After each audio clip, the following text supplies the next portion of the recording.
Okay, we're live. We're live, ready for the quiz. I'm just going to wait for people to come in. Just bear with me a moment, just while I set up a few things.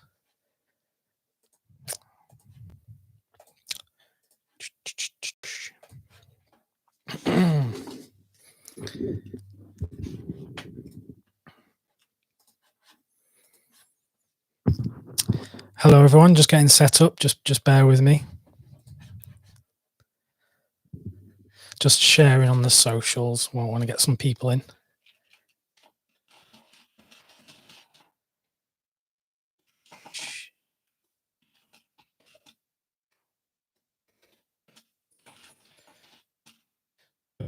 In just a moment.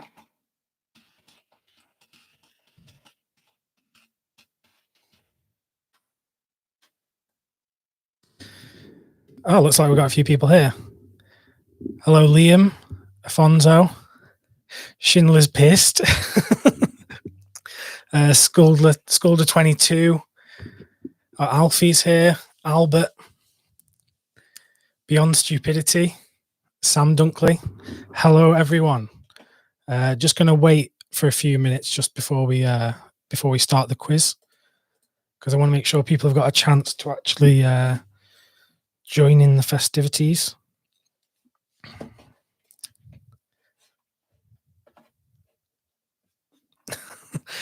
It looks like we've got the maestro in the chat, Philip Cohen. Hello, Paul. How are you doing? Anton. Cinephiliac. Hello. Hello, Aaron. Hello, Georgia. Yes, Sam, there will be toilet breaks. Don't worry. I'm not too sure how long the quiz is going to go on for, but I am going to keep it at a good pace, I think. But yeah, if you need, we will have regular toilet breaks. Don't worry.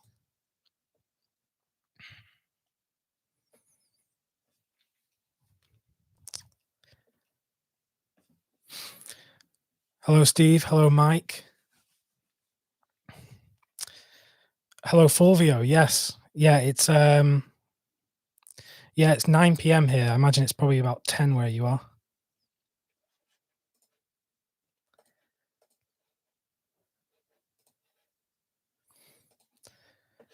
I will kick things off in a few minutes. I'm just making sure everyone's in who wants to play the quiz.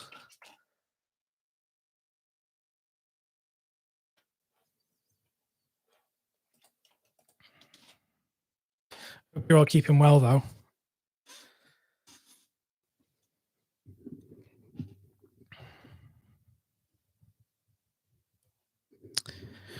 What films have I been watching lately? I've been watching a lot, actually, since I last came on the channel. What did I watch? I watched the Palm Beach Story today. That was a very good film.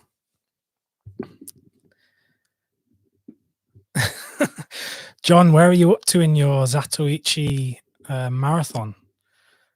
Because is it 22 films there are in that series? So you must be hopefully making some progress through them.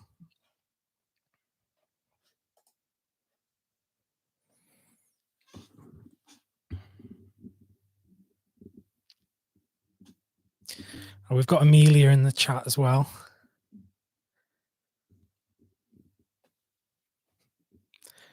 Oh, you're up to number 10 in the series. Well, that's good then.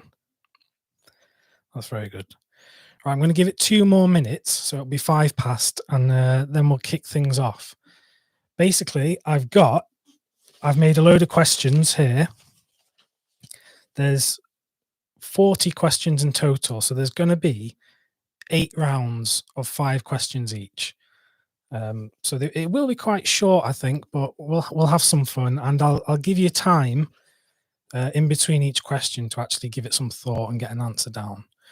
So what you should do is grab a pen and paper, or just keep track on your phone, and keep your answers to yourself. Don't put the answers in the chat here. And then at the end, what we'll do is we'll see who's basically got, the most right, and then you can have the prize of. There is no prize. There's no prize, but you will be the inaugural winner of Elliot's Film Quiz Club thing. So that's a once in a lifetime prize to win. So yeah, it's all to play for. Hello, Josh. How you doing? Right, Alfie's asked what kind of films we're going to be quizzed on. So what I've done with these questions, there's 8 rounds, and each round has a certain theme. And what I've done is I've tried to make it quite accessible. So no matter who you are out there, you'll probably get a good chunk of these right. I wanted to make it fun and easy. I didn't want to go super niche. So there's a lot of there should be a lot of questions that are accessible to you. So I'll just give it another minute and then we'll get cracking. Like I said, just note down your answers to yourself. Don't put them in the chat. And because if you put them in the chat, then you're just giving it to everyone else, and you're more likely to lose because everyone's going to get that point. You okay, Reese?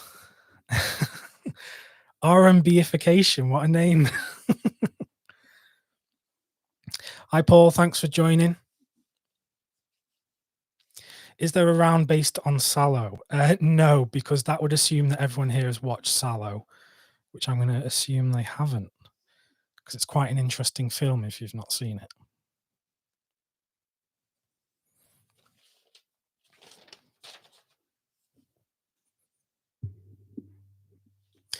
Hello, Barry. Good to see you. Right, okay. I think everyone who's joining us should be in here now. So, like I said, I've got 8 rounds. There's 5 questions per round, and it's pretty much just 1 point per correct answer. What we'll do is at the end of the 8 rounds, we'll tot it all up, and then whoever gets the most questions right wins. So, first round I've got here. This is an 80s themed round. So this is 80s films. So there should be a lot of 80s nostalgia in here. You'll probably get, you like I said, this is pretty accessible. You'll get an idea of what the quiz is going to be like by the end of this round. So is there a Paris, Texas round? No, I know how much you love that film, but there is not a Paris, Texas round. Amelia says she remembers the 80s well. You weren't even a thought in someone's head in the 80s. So no. Anyway, let's get into it. So question number 1, get your pens at the ready. I'm just going to take a quick drink. Okay, question number 1. Which major 80s sci-fi film had a main character called Elliot? Okay, we'll start off on an easy one. So which major 80s sci-fi film had a main character called Elliot? Okay, Tangerine, you've done exactly what I told you not to do. You've put the answer in the chat, okay? So from now on, no one put the answers in the chat. Oh, I can see you've taken back the message. Okay, good. So if you didn't see that, it's still all to play for, okay? So the question was, which major 80s sci-fi film had a main character called Elliot? Okay, we should all have that now. So next question, again on the 80s theme. The Philip K. Dick story, Do Androids Dream of Electric Sheep, was adapted into what film from 1982? So the question is, the Philip K. Dick story, Do Androids Dream of Electric Sheep, was adapted into what film from 1982? Scott says points for the full title. No, you can just abbreviate it. Most of the answers for these questions are pretty simple. It's just, if you've got it right, you get a point. If not, you don't get a point. Jack and Jill. Jack and Jill is definitely not the answer to that. So if you've written Jack and Jill down, just leave the quiz now, basically. Right, so that was the second question. And what I'll do is at the end of each round, if you want me to repeat a question, I will do. So we'll do that at the end of each round. Okay, question number 3 in the 80s round. Get to the chopper is a famous quote from which 80s action movie? So question is, get to the chopper is a famous quote from which 80s action movie? Pierce has asked, can I please ban Dad? No, that would be unfair. Maybe I'll ban you instead. I don't. Can you ban people on this? I'm sure you must be able to. Yeah, but hopefully I don't have to ban anyone. I'm not a dictator.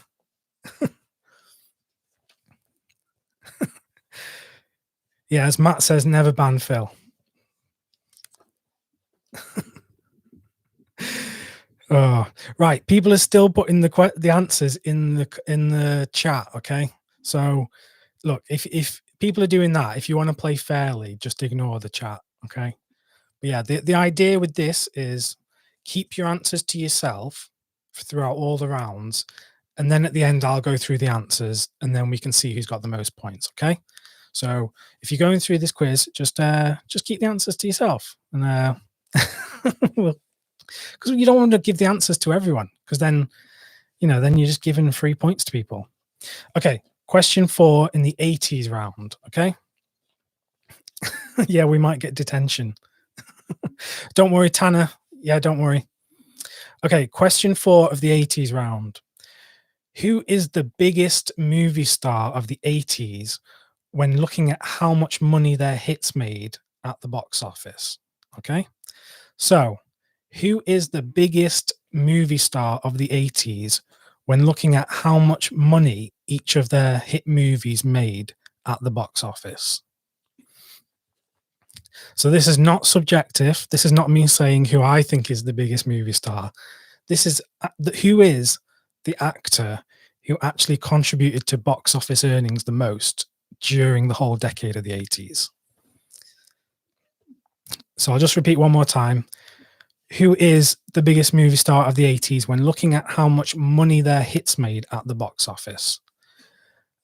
Is there multiple choice for this one? No, it's just one person. And I think from when I was looking at the figures before, they made a lot more money than anyone else at the box office in the 80s. Spelling doesn't matter as well. Spelling doesn't matter, because obviously it's you that's going to be marking this at the end. I'm not going to be reviewing your spelling and docking marks for spelling. So yeah, that's question 4. And I'll point out this isn't a hint, but apparently during the 80s, their entire box office earnings for all of their films amounted almost $4 billion. So that's a lot of money. Okay, question 5. This is the final question on the 80s round. The Coen brothers released their first feature film in 1984. What was it called? So that's the Coen brothers released their first feature film in 1984. What was it called?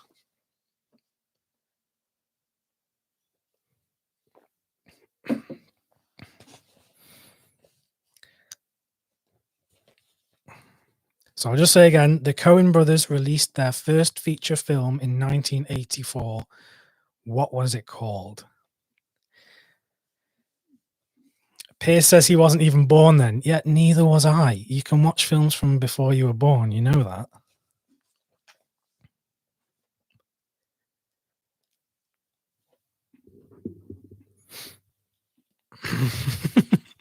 Yeah, Scott, it is a thumping good un. It's a thumping good un.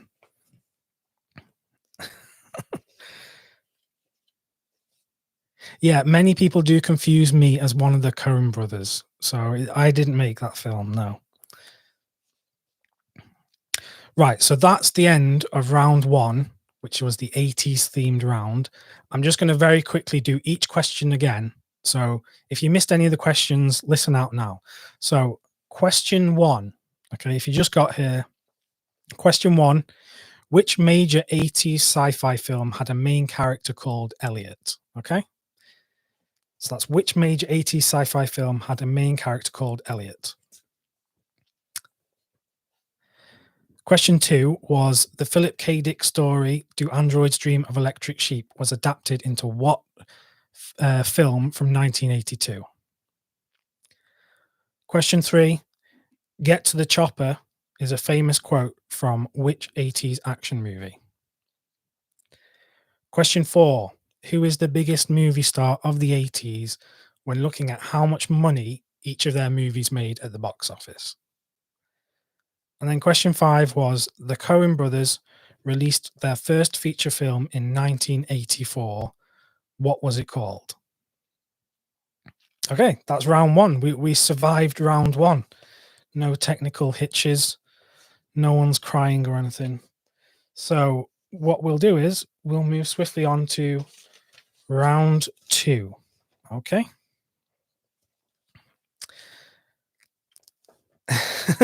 Matt says he's crying already. Crying with happiness, of course. Okay, we're on to round 2. The theme of round 2 is remakes. So this is film remakes. Okay, so there's 5 questions on remakes. The first one, okay, which film by Russian director Andrei Tarkovsky had a remake in 2002 starring George Clooney? So the question is, which film by Russian director Andrei Tarkovsky had a remake in 2002 starring George Clooney? And before people say that, oh, it's not technically a remake of the film, it's just another adaptation of the source novel, whatever, it's basically a remake for purposes of this quiz. So again, question is, which film by Russian director Andrei Tarkovsky had a remake in 2002 starring George Clooney? Okay, question 2 of the remake round.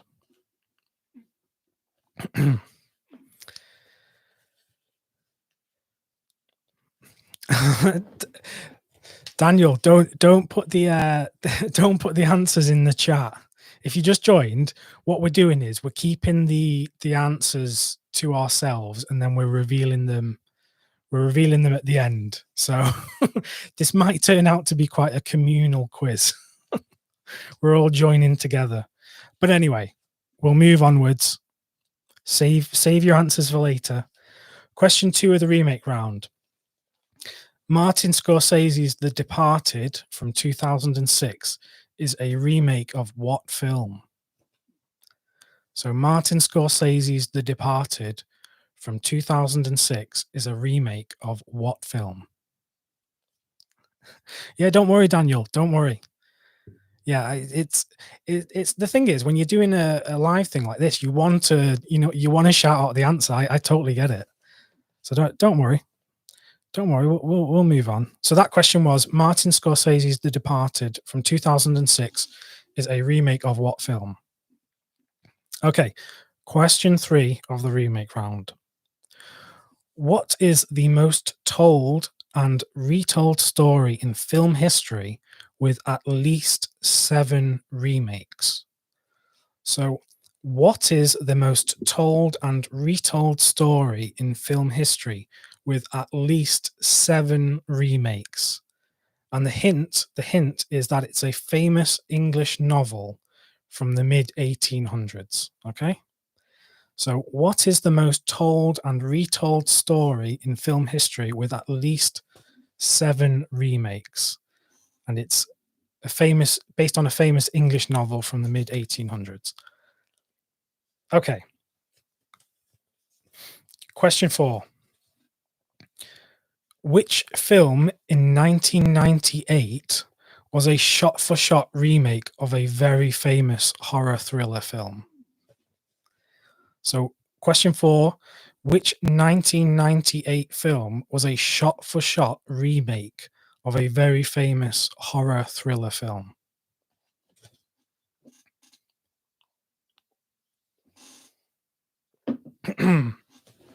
So that's question 4. Which 1998 film was a shot-for-shot remake of a very famous horror thriller?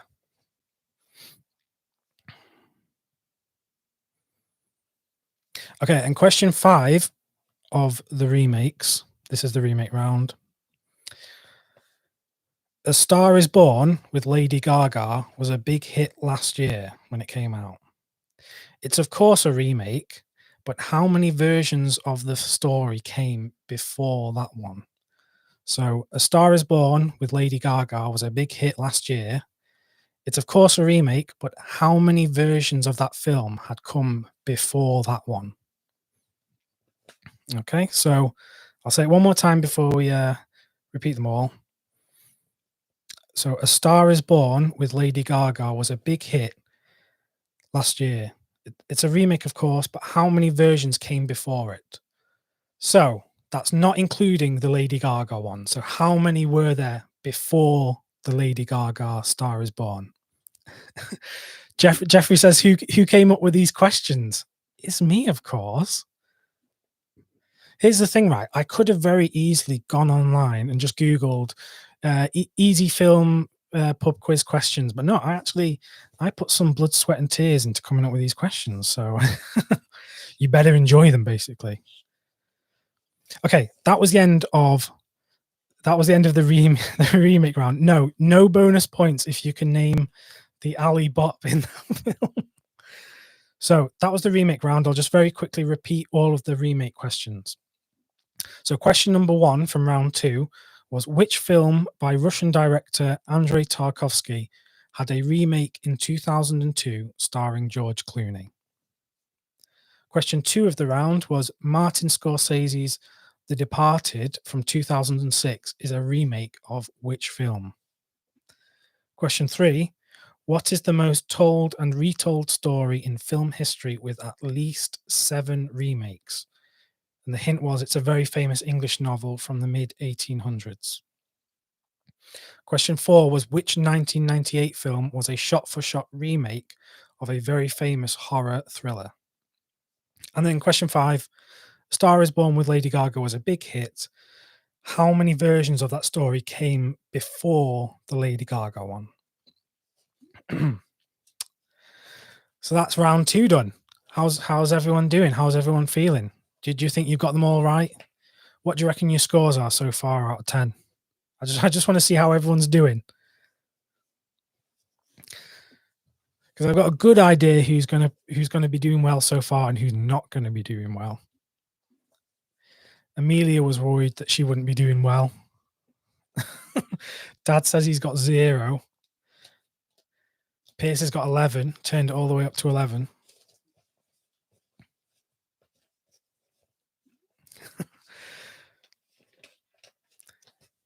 Jeffrey's got 2 out of 10, but listen, Jeffrey, there's still time. There's still 6 more rounds. Don't worry.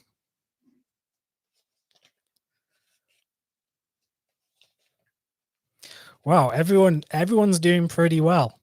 This is pretty good. Okay. So that was round 2. And I've got myself mixed up. Okay, round 3. We're getting ready for round 3. Can we do a peep show quiz? I mean, we could do it at some point. You would probably get full marks in that, Matt. Okay, round 3. Round 3 is horror. Spooky. We're doing horror films, okay? So round 3, I've got 5 questions on horror. Okay. Yeah, 6 more rounds. Can you believe it? 6 more rounds of pure fun. Okay, question 1 of the horror round. Okay. Horror really took off in the 1930s with the classic monster films like Dracula, Frankenstein, and The Mummy. But what major film studio made these films? So that's horror really took off in the 1930s with the classic monster films such as Dracula, Frankenstein, and The Mummy. But what major studio made these films?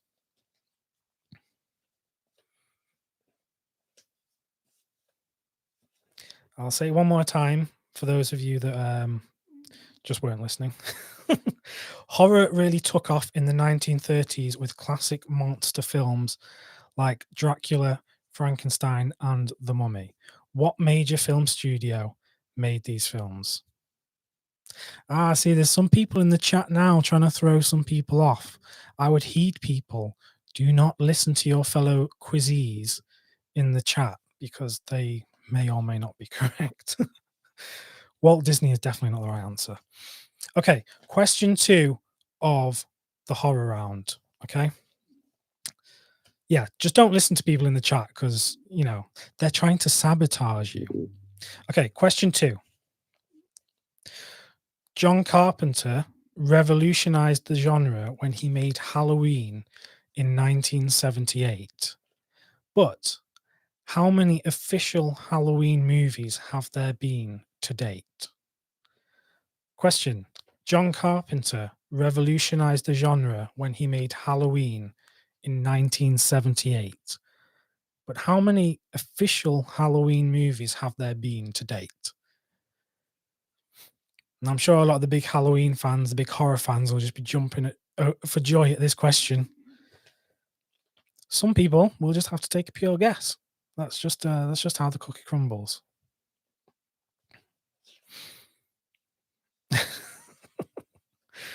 Oh, goodness.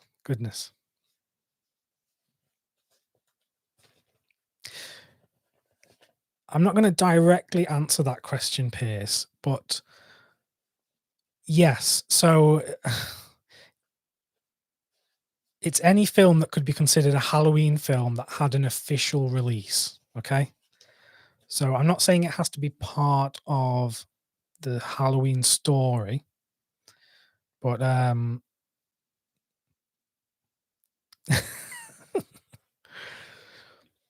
okay, if I've thrown you off with that question, just write down 2 different answers, and if you get it right, then you get it right. I'm going to move on. I'll let people fight it out for that one. Question 3. The Exorcist has shocked audiences since 1973. What is the name of the demon that possesses people in that series? Apologies for the squeaky chair. The Exorcist has shocked audiences since 1973. But what is the name of the demon that possesses people in the Exorcist series of films?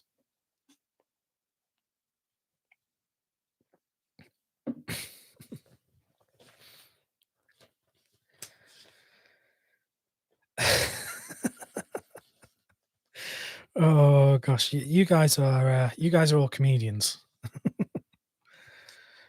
Okay, that was question 3 of the horror round. Moving on to question 4.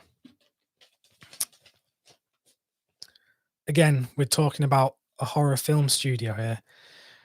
Peter Cushing and Christopher Lee were major stars of what British horror film studio?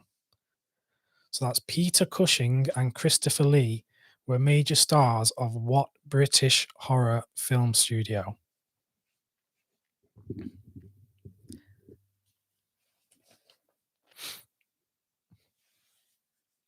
Yeah, that's the thing about that Exorcist question. I can't even remember if the name is explicitly said in the first one. But, just to update people, if you've joined us late, do not put your answers in the chat, okay? Because what we're doing is we're keeping our answers close to our chest, and then we'll run through the answers later in the quiz. So if you know the answer, just make a little note, and because that's how you make a little note like that. Make a note, and yeah, we'll run through them at the end. Jeffrey says, "Can you Google the answer?" I mean, you can, but like teachers in school always say, you're only cheating yourself. Okay, question 5 of the horror round. Question 5. Which horror film released in 2019 was set almost entirely in daylight? So which horror film released in 2019, so last year, was set almost entirely in daylight? So if you know the answer, don't put it in the chat. Just note it down. Yes, Amelia.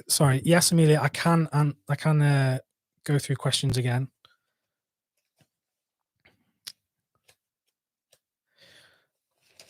Right, I'll run through all of the questions of that horror round. And then also, if you want me to go through any question from a previous round, I guess I can also do that for free. What did I do with my other questions? Okay.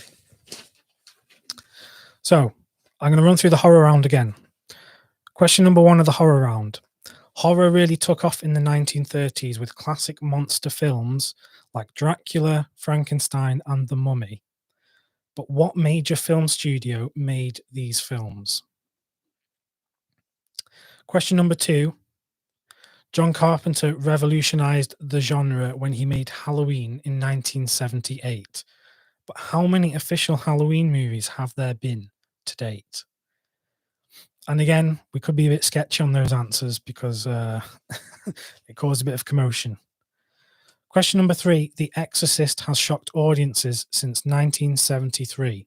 What is the name of the demon that possesses people in the series?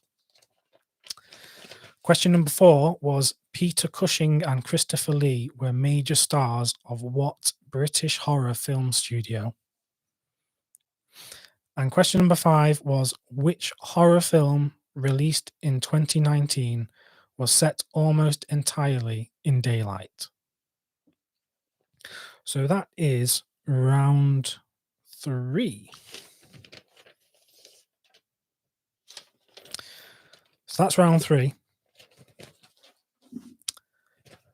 We're going to move on to round 4. And then what I propose we take a quick 5-minute break after round 4. So you can grab a drink or relieve yourselves or get a snack or go and pet your dog or do whatever you have to do. So how many rounds have there been? That was the 3rd round. So we're moving on to round 4. If you missed any of the previous rounds, don't worry. I will repeat questions. Are there any participants who are not high? Well, I, as your quizmaster, am very high. So moving on. Round 4, world cinema. This is round 4, world cinema. Okay. So if you're a fan of the channel, if you're a fan of the seminal podcast, My Dad versus World Cinema, hopefully these questions should be a complete doddle to you.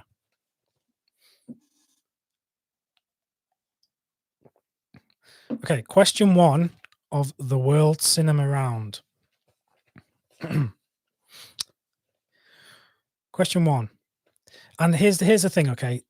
I've tried to make these fairly easy as well.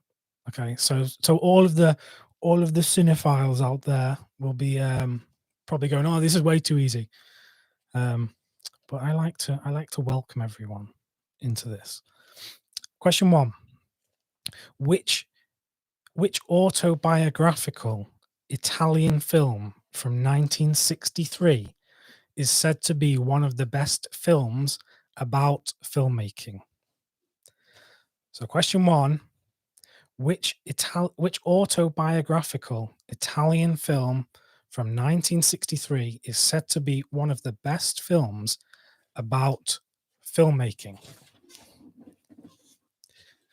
And again, if you put your answers in the chat, I swear to God. No, I don't swear to God. Just don't give the game away. The round 3, the round theme is world cinema. So this oh my gosh, stop putting the answers in the chat. If you just joined, keep your answers close to your chest. Keep them very close like this. Write the answer down and then do this, but do not put it in the chat. So yeah, if you're new here, if you just joined the quiz, where the hell have you been? And then also, yeah, exactly. Scott's saying I can't jot everyone's answers down. So yeah, if you just joined and you want to take part, all you got to do is just write down or tap away on your computer the answers. Okay, question 2 of the world cinema round. Which filmmaker announced in a Cannes Film Festival press conference during 2011 that he understood and sympathized with Hitler? Okay. And there should be no there should be no misunderstanding about this person, okay? Which filmmaker announced in a Cannes Film Festival press conference during 2011 that he understood and sympathized with Hitler? And do not put the answer in the chat, or I will be visiting you. So, question 2: which filmmaker announced in a Cannes Film Festival press conference during 2011 that he understood and sympathized with Hitler?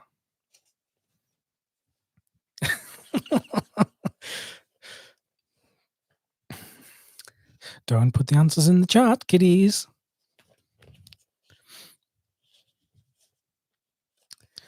I'm glad that people are putting in a load of bogus answers in the chat, but one of those answers is real. So, yeah, it was Vince Vaughn. Okay, well done, well done, everyone. You ruined that question. Vince Vaughn. Vince Vaughn sympathizes with Hitler. Okay, question 3. Question 3 of the World Cinema Round. Okay, and again, I feel like I'm a school teacher. I really do feel I'm gonna have to get the cane out and start whipping people. Hey, maybe that would be good live streaming if I was whipping people on camera. Oh, that sounds bad, actually. Question 3. Question 3. Which French film from 1960 is said to be responsible for the popularity of the jump cut edit in modern filmmaking? So, which French film from 1960 is said to be responsible for the popularity of the jump cut edit in modern filmmaking?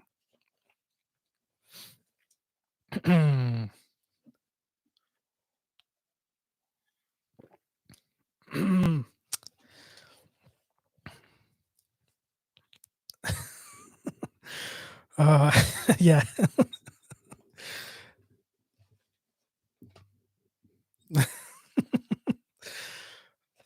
What I'm going to have to do is I'm going to have to call the police if you keep putting answers in the chat, okay? So if you keep putting answers in the chat, I'm going to call the police.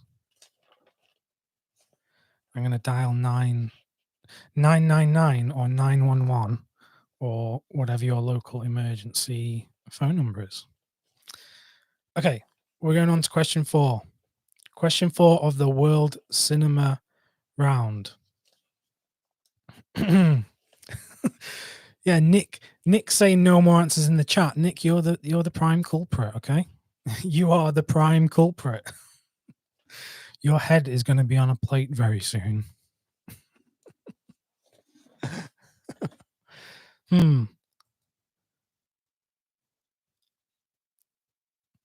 Oh, this is interesting. Okay. So I've exerted my will and I've realized I can ban people in this chat. So the power is going to be rushing to my head. If I have to silence you, I will silence you. Okay, question 4.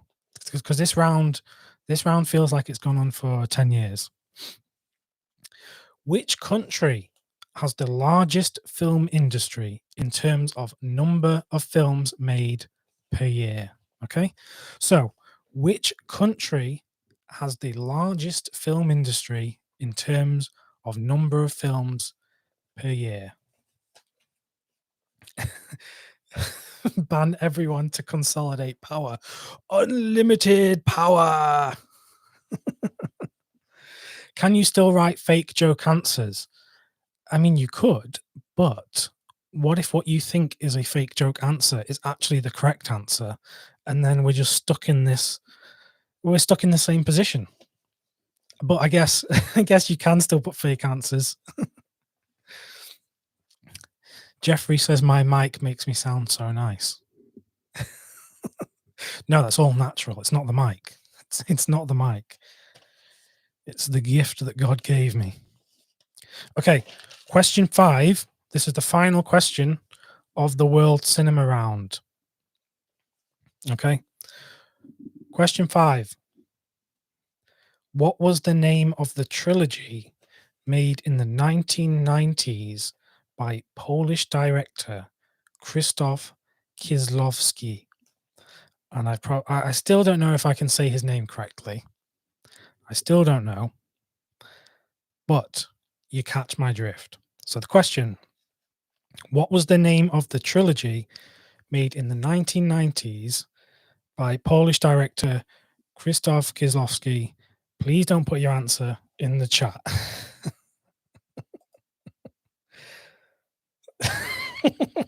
Some people are going to get banned. No, I'll give you fair warning, okay? You may have only just joined. The answer is Beverly Hills Cop trilogy. That's the answer. We all know Beverly Hills Cop, classic of world cinema. Okay, that was the end of round 4. I'm just going to run through round 4's questions again. Question 1 of round 4. Which autobiographical Italian film from 1963 is said to be one of the best films about filmmaking? Question 2. Which filmmaker announced in a Cannes Film Festival press conference during 2011 that he understood and sympathized with Hitler? Yeah, you know what I should get? I should get a whiteboard in the back that says no bloody answers or you're sacked. Question 3 for this round was, which French film from 1960 is said to be responsible for the popularity of the jump cut edit in modern filmmaking? Question 4 was, which country has the largest film industry in terms of number of films made per year? And then question 5, what was the name of the trilogy made in the 1990s by Polish director Krzysztof Kieślowski? Okay, that brings us to the end of round 4. So what I would suggest is we have a quick break. We'll have a quick break. You can, look, you can do what you want on your break. I'm not gonna stop you. Just don't go and commit a murder or something, but go and do whatever the hell you want. It's the current time in the studio right now is 20 to 10. So I say we come back in 5 minutes. So if you can come back at exactly 14 minutes to the hour, then we will continue, okay? So go on, have your 5 minutes, do whatever you want in that 5 minutes, as long as it's PG. And then come back and we'll have another 4 rounds of the quiz and we'll see who wins.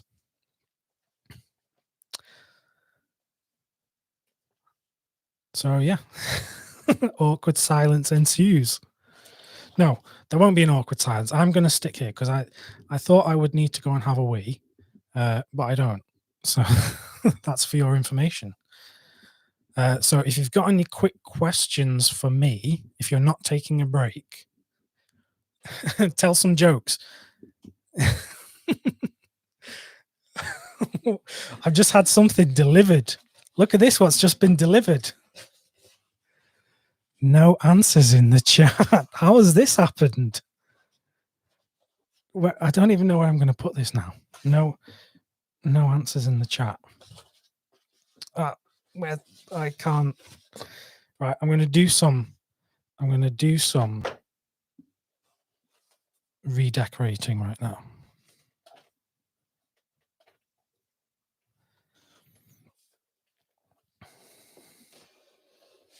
I'm just moving. I'm using this expensive MacBook as a stand for my pizza box, which says on it,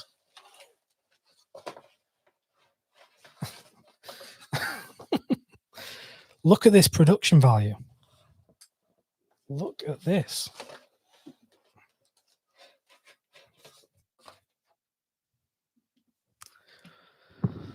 Wowza. I feel like I'm a real boy now. I'm like a real presenter. I feel like I'm presenting a quality show because I have a pizza box with some words on it.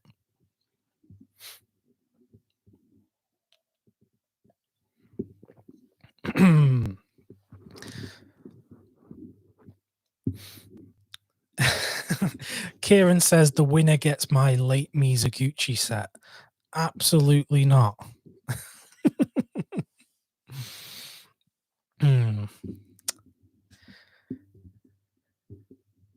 Steve, yes, I did. I did order Dawson City Frozen Time in the Arrow Video sale. There's an Arrow Video sale. Go and spend your pocket money. Go and spend your pocket money on some quality films. Yeah, all the budget went into the pizza box. I couldn't even afford a pizza. I rang up the local takeaway and I said, look, I need a box. I need a box delivered right now so that I can write on it.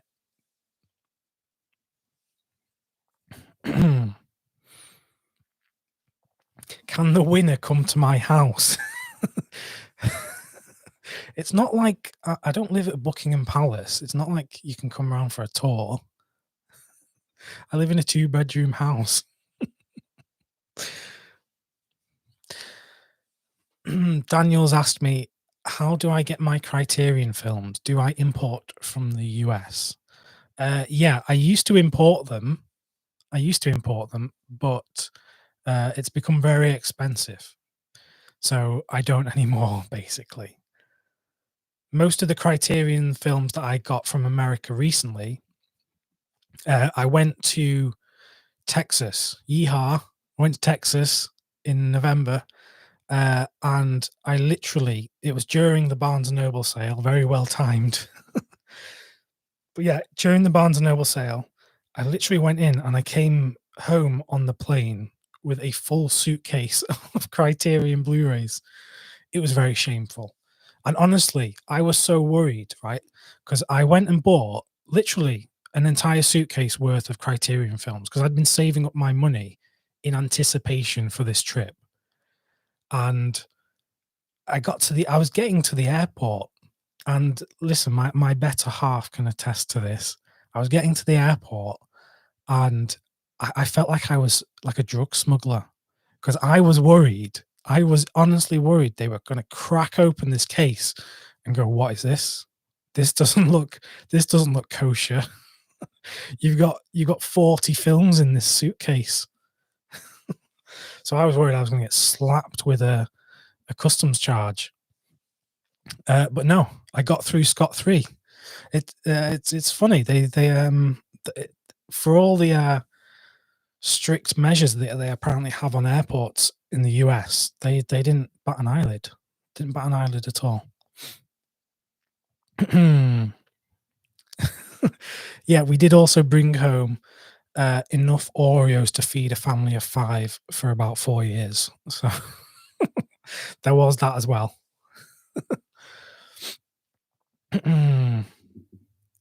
Right, okay. We're going to crack on with the quiz. We're cracking on. We're moving on.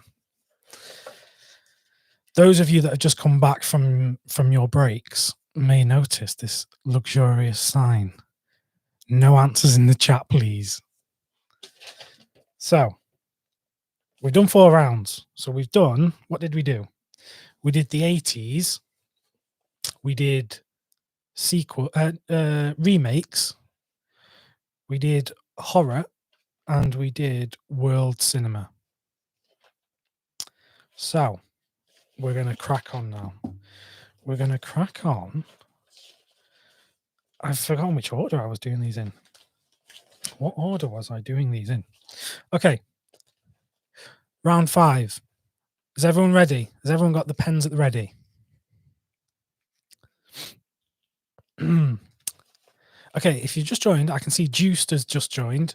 So Juiced, what we're doing here with this quiz, I'm going to be asking you questions, and then what I want you to do is just make a note of the answers yourself. So you can write it on a piece of paper, or write it on a pizza box, or, tappy tappy on the computer. And then what we're going to do is we're going to go through the answers at the end. So just don't put them in the chat, basically. As long as you don't put the answers in the chat, I'm your best friend. Okay, round number 5. Round number 5 is sequels. Not to be confused with the first round, which was remakes. This is sequels, okay? So, question number 1 on the sequel round. No Time to Die, which is the forthcoming James Bond film, is set to be what number film in the franchise? So, No Time to Die, the forthcoming James Bond film, is set to be what number film in the franchise?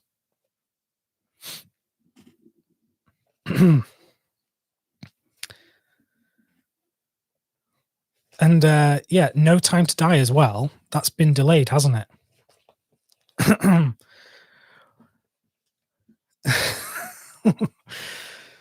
So, question number 1, No Time to Die, the forthcoming James Bond film, is set to be what number film in the franchise?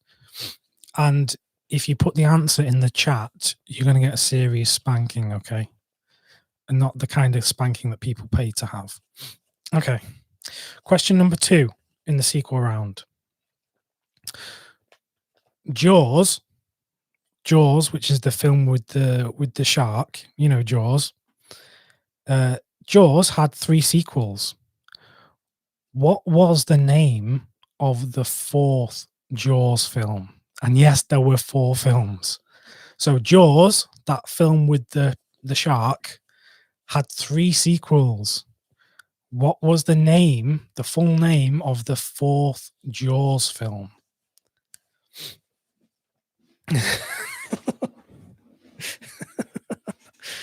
Oh, good God. Okay. Question number 3.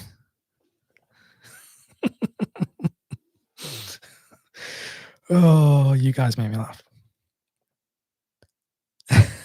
Right, I'm going to stop looking at your answers in the chat because I'm going to wet myself.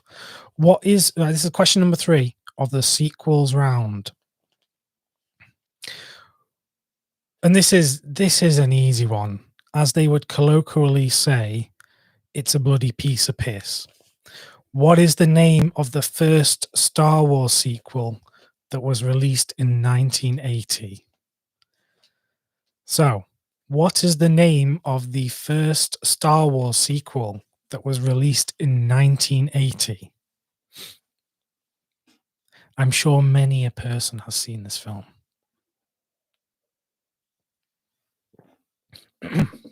So that was question 3.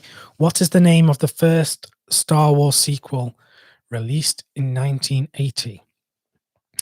Moving on. Question 4 of the sequel round. Which of these is not, I repeat, not a sequel in the Fast and the Furious franchise? So which of these is not a sequel in the Fast and the Furious franchise? If you know the Fast and the Furious franchise, they have the weirdest naming conventions, totally incoherent. But anyway, which of these is not a sequel in the Fast and Furious franchise? So Too Fast, Too Furious, and that's Too Fast with the number 2, Too Furious with the number 2. Fasten your seatbelts. Fasten your seatbelts, or Fast 5. And that's 5, not the number 5, but spelt out as the word 5. So, which of these is not a sequel in the Fast and Furious franchise? Too Fast, Too Furious, Fasten Your Seatbelts, or Fast 5? And question 5 of the sequel round.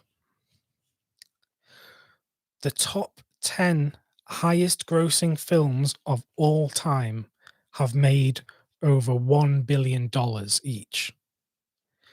But how many of these were original movies?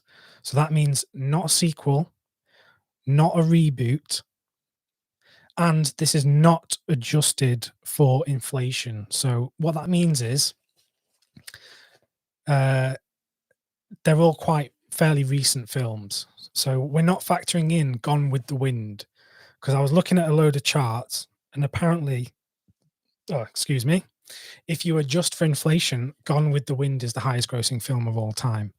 But that is because it's mega old. So the question is, the top 10 highest grossing films of all time have made over $1 billion.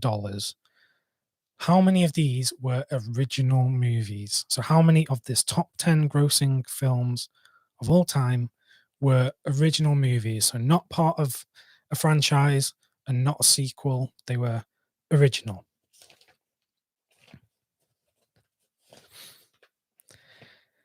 I know, yes, surprising that any of them would be original films, isn't it? That's a bit of commentary on Hollywood there. So that was round 5. That was the sequel round. We appear to have made it through unscathed. Would anyone like me to repeat the questions? You know what? I'll repeat them anyway. So question number 1 of the sequel round was No Time to Die, the forthcoming James Bond film, is set to be what number film in the franchise? Question 2, Jaws, the film with that shark thingy, had 3 sequels. What was the name of the 4th film in the series? Question number 3, what is the name of the first Star Wars sequel released in 1980? Question number 4, which of these is not a sequel in the Fast and Furious franchise? And that's Too Fast, Too Furious, Fasten Your Seatbelts, or Fast 5. And then question number 5 was the top 10 highest grossing films of all time have made over $1 billion. How many of these were original movies, aka not a sequel, not a reboot, and that's also not adjusted for inflation? So all of the films were 90s onwards in that list. Okay, that's round 5. How's everyone doing? Dare I ask, how are you doing? What are the scores on the doors? Please put your score so far in the chat. I want to see who's cheating, basically. Because if you say you've got 50, oh gosh, Dad still has 0. What have you been doing? I know you're not meant to know much about film, but come on. Oh, did I say 50? Sorry, I've lost. Not 50. How many points should there be? Oh, I'm having a brain fart now. So we've had 5 rounds of 5, so there should be 25. That's it. So out of 25, I want to see what you've got.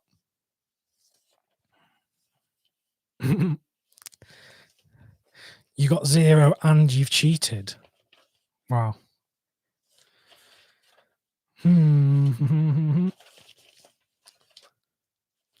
Okay, we've got 3 rounds left, and I don't know which one to go with next. Which one should we go with? Okay, we're going to go with this next round, round 6. Round 6 is all about the Oscars. Those golden boys, the Oscars. You know the Oscars, don't you? You know the Oscars, that show on the television, the Oscars. Okay, so this round is all about the Oscars, or the Academy Awards, as the nerds call it. So, question number 1 on the Oscars round. Question number 1. Which famous actor declined to accept his Oscar in 1973 to protest Hollywood's depictions of Native Americans? So that's which famous actor declined to accept his Oscar in 1973 to protest Hollywood's depictions of Native Americans. And again, pay attention to the sign on the pizza box.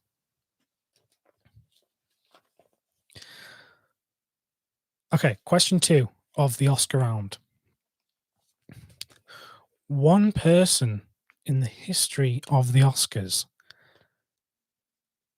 has won the most for acting. They've won 4 oh my god, I can't even speak. They've won 4 Oscars for acting. Who is it? Who has won 4 Oscars for acting? So that's question 2. One person has won the most Oscars for acting. They've won 4. Who is it? Who has won 4 Oscars?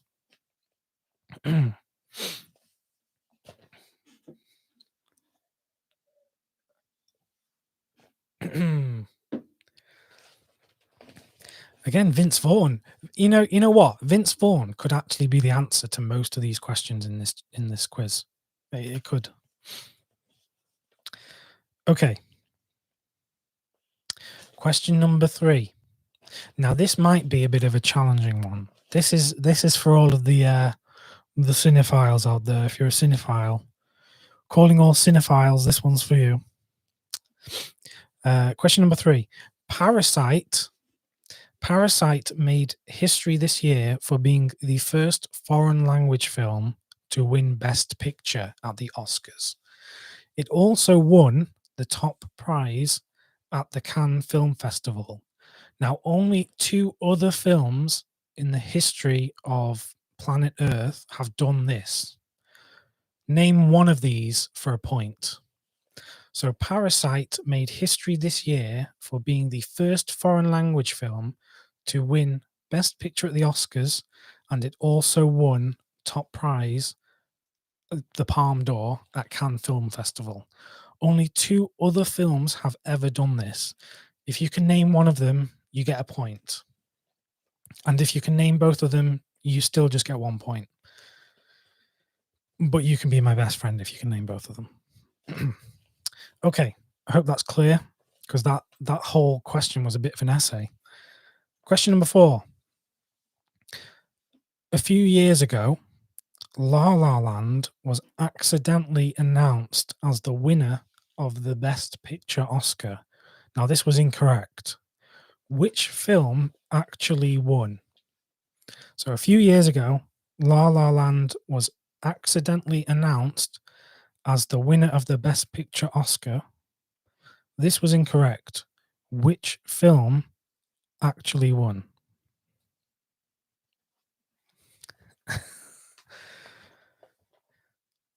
Oh, Derry says that they're 6 minutes behind because they had to pause it. So I'll say hello, Stephen.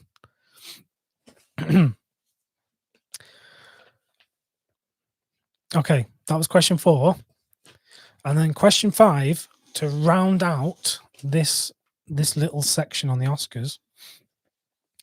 In 2010, 2010, an actress won both an Oscar for her best performance and a Razzie for her worst performance.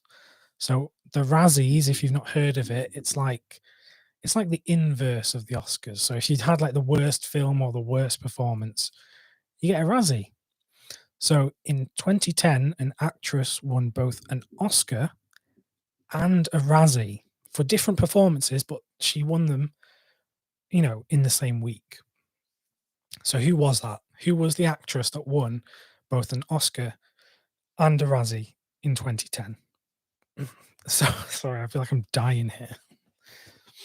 Not because I'm not having a great time, just because I might have a bit of indigestion.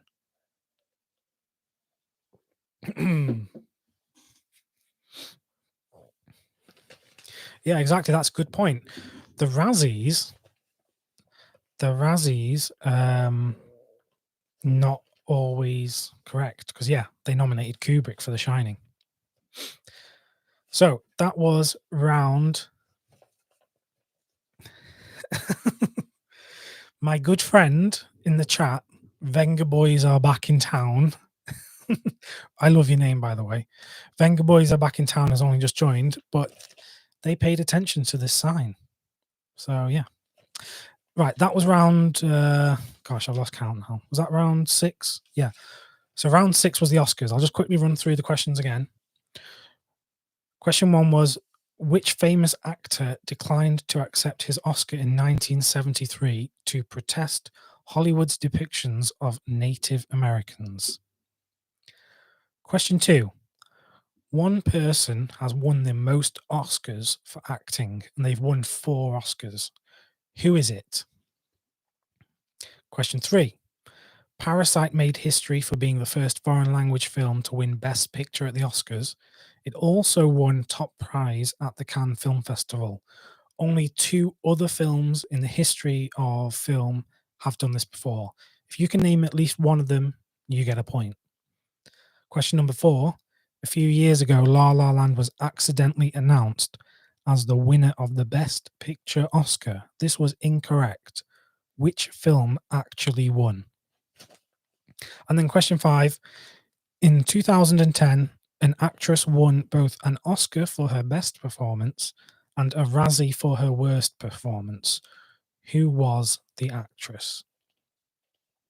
Okay, that takes us quite neatly into round 7. Which one is it going to be? Which one's it going to be? Okay, round 7.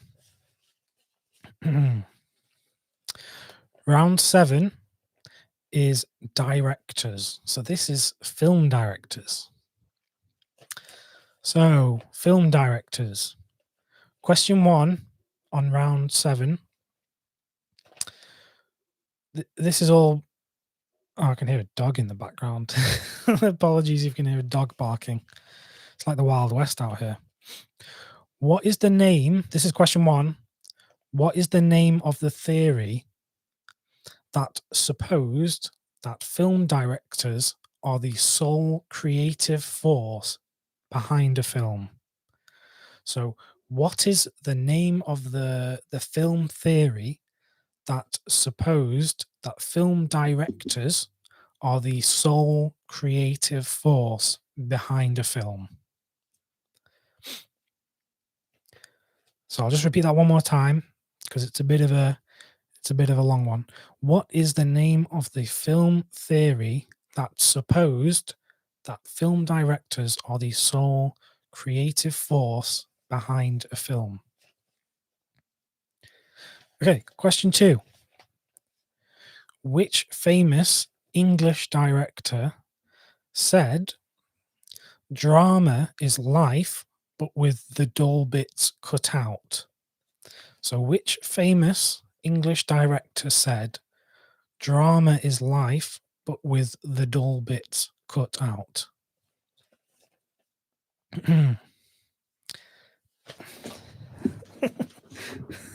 Ian, if you're listening, look at this. Look at this pizza box and pay attention to the pizza box. It has some magical words on it. No, don't worry if you only just joined, but yeah, no answers in the chat because we're keeping it secret. Keep it secret, keep it safe. Okay. don't worry. Okay. Question 3. We're moving on to question 3. So, in 1993, a director had 2 major film hits in the same year. Who was that director? So in 1993, a certain film director had 2 major film hits.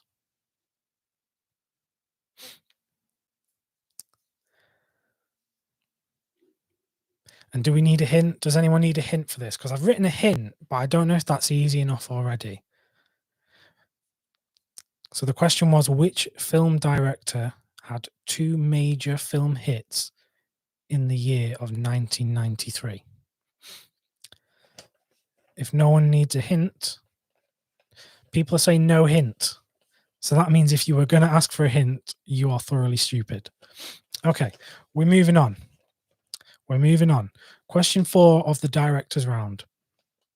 Who is the first and only female winner of the Best Director Academy Award or Oscar? So, who is the first and only female winner of the Best Director Academy Award? So that's question 4. Who is the first and only female winner of the Best Director Academy Award? And question 5. Question 5 of the director's round. This is one for the nerds out there. You better get this right. I've put this one in for you. Question 5. Which famous English actor turned to directing in the mid-1950s? And they made a masterpiece called The Night of the Hunter. And after that, they didn't direct ever again because it was a box office flop, basically. So who was that famous actor turned director? So the question, which famous English actor turned to directing in the 1950s, making a masterpiece called The Night of the Hunter, only to never direct again due to poor box office earnings? So I want the name of that actor turned director.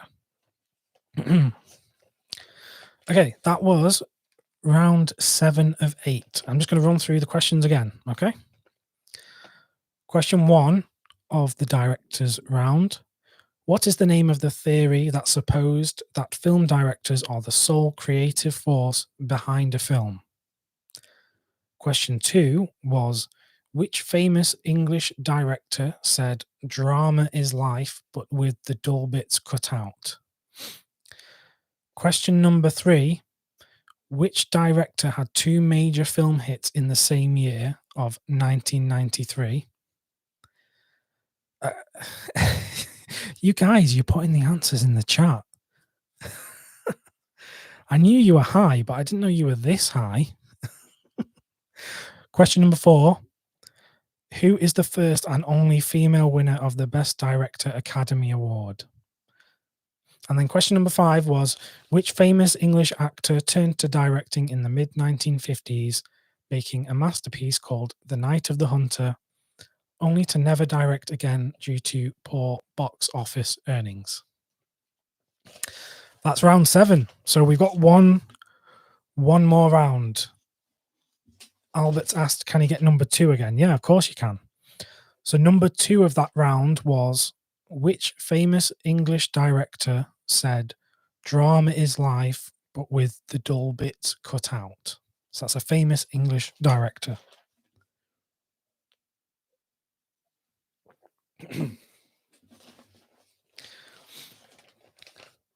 Okay, is everyone ready for the final round? Is everyone ready for the final round? Final round, any takers? Any takers?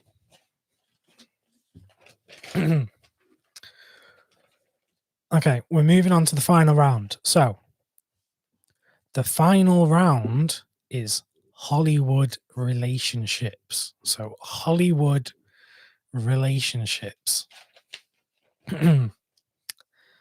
So, question number 1 of...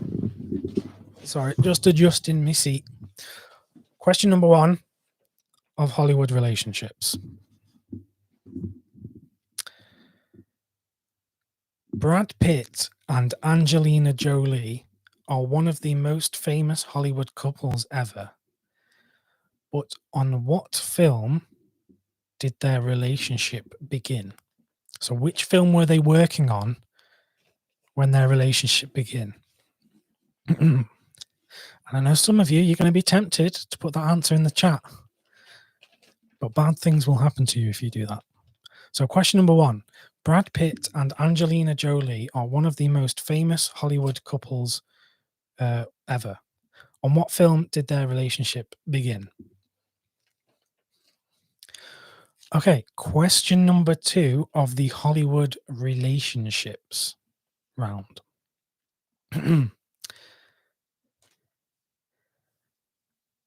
Okay, Gary Oldman was briefly married to which Tarantino actor in the early 90s? So Gary Oldman was briefly married to which frequent Tarantino collaborator in the early 90s?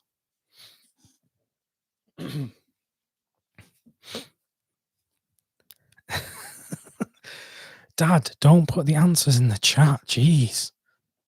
That's obviously the right answer. Although they don't like to talk about it, do they? So, yeah, question number 2. Gary Oldman was briefly married to which Tarantino collaborator in the early 90s? Question number 3. Question number 3 of the Hollywood relationships round.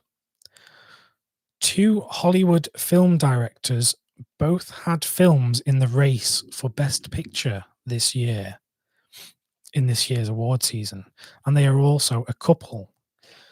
Now, can you name the couple? So you have to name both of them. So 2 Hollywood film directors both had films in the race for Best Picture at the Oscars this year. Can you name them? So we're looking for a famous Hollywood film director couple who had films in the Best Picture race this year. And there's no half points, so if you can only name one, well, it's a bit weird if you can only name one because the whole question's about a couple. So you've got to name both, basically. Okay. Question 4. So question 4. The famous actors Ryan Reynolds and Blake Lively have been married since 2012. But which famous actress was Ryan married to for 3 years before that? So Ryan Reynolds and Blake Lively have been married since 2012. But which famous actress was Ryan married to for 3 years before they met?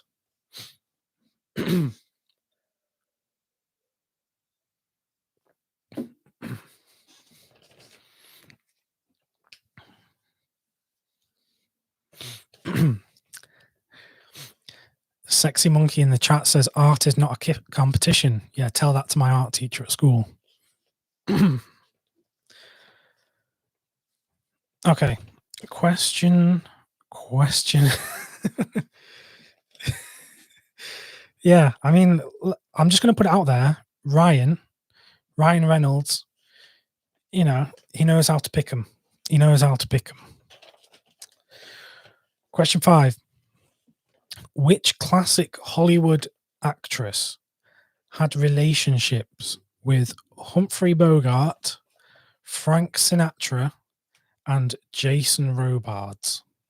So which classic Hollywood actress had relationships with Humphrey Bogart, Frank Sinatra, and Jason Robards?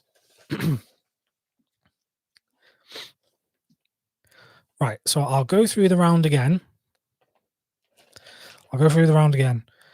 So Hollywood relationships. Question 1, Brad Pitt and Angelina Jolie, or Brangelina, as I like to call them, are one of the most famous Hollywood couples ever. On what film did their relationship begin? Question number 2, Gary Oldman was briefly married to which Tarantino collaborator in the early 90s? Question 3, 2 Hollywood film directors both had films in the race for Best Picture this year in the award season, and they are a couple. Can you name both of them? Question 4, Ryan Reynolds and Blake Lively have been married since 2012, but which famous actress was Ryan married to for 3 years before that? And question 5, so this is the last question of the quiz. Which classic Hollywood actress had relationships with Humphrey Bogart, Frank Sinatra, and Jason Robards? And that is the quiz. So what we're going to do Should we take a quick break, another quick break, and then we'll go through the answers? So, yeah, I propose the time is 20 past the hour. If you can return by 25 past, we'll get through the answers and we'll see who won.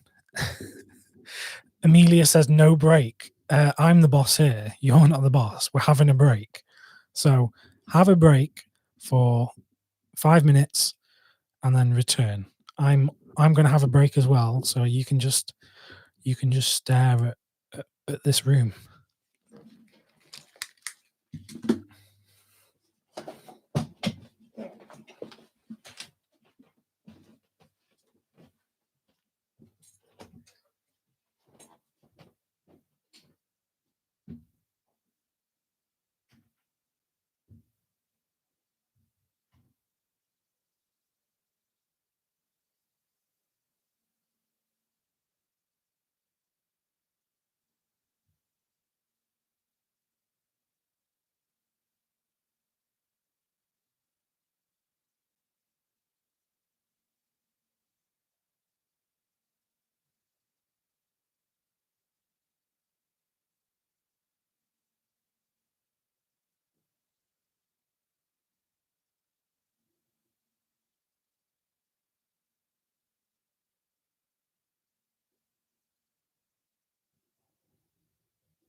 Guess who's back?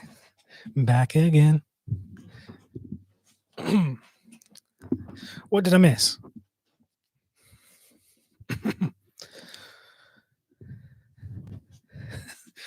Oh, I see. Graham said, right, he's away. Let's talk about him. Go on. What do you want to talk about me?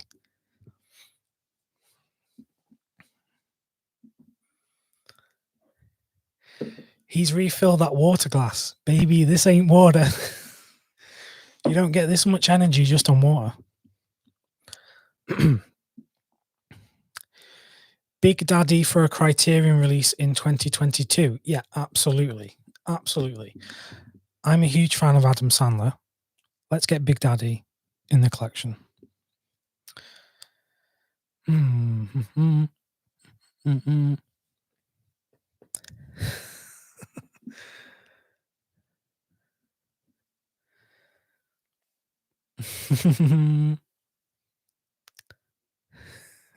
Do you ever wonder if Blu-rays have a state of being? Am I on the gin? No. Absolutely not. Absolutely not. This is pure ethanol. 80%. Can you not see it evaporating? Also, I'm slumping. How rude. I shouldn't be slumping. I've got to remember the old elocution lessons. How to be a good gentleman. Do not slump in one's chair. Okay, we'll give it a few minutes for the... Yeah, I'm drinking. This is where all the hand sanitizer's gone. I'm just drinking pure hand sanitizer.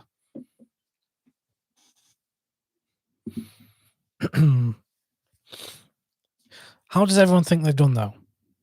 Because so there's been 40 questions. What do you reckon you have out of 40? Has anyone got the big 40?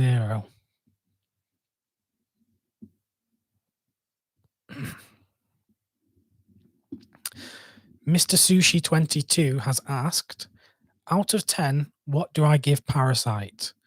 I give it a good 42 out of 10. And then, do I think it will get a Criterion release in the future? Yeah, it is. It's been announced. It absolutely has been announced. So it's just a question of when, not if. So yeah, Parasite, 42 out of 10. Yeah, coming to the Criterion section soon.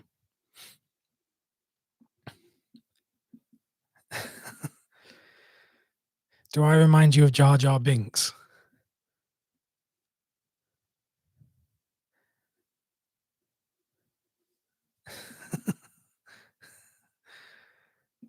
Yeah, I'll give a shout out to Isidore.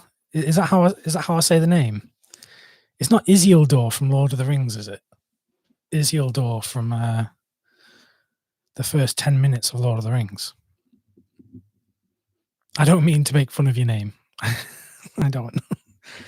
It's just it just jumped into my head when I saw your name. I thought, Isildur, bearer of the One Ring, who became corrupted by Sauron's power. Cast it into the fire. No. Oh, sorry if I'm really offending you.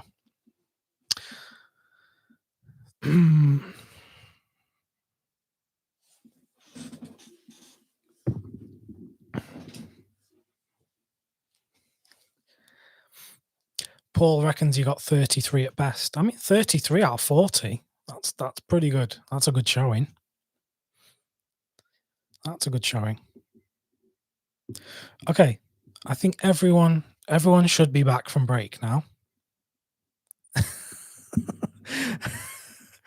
My good friend Barry's ready for bed. So ready for bed on a Saturday at 10:20. Jesus. I knew you were old, but I didn't know you were that old.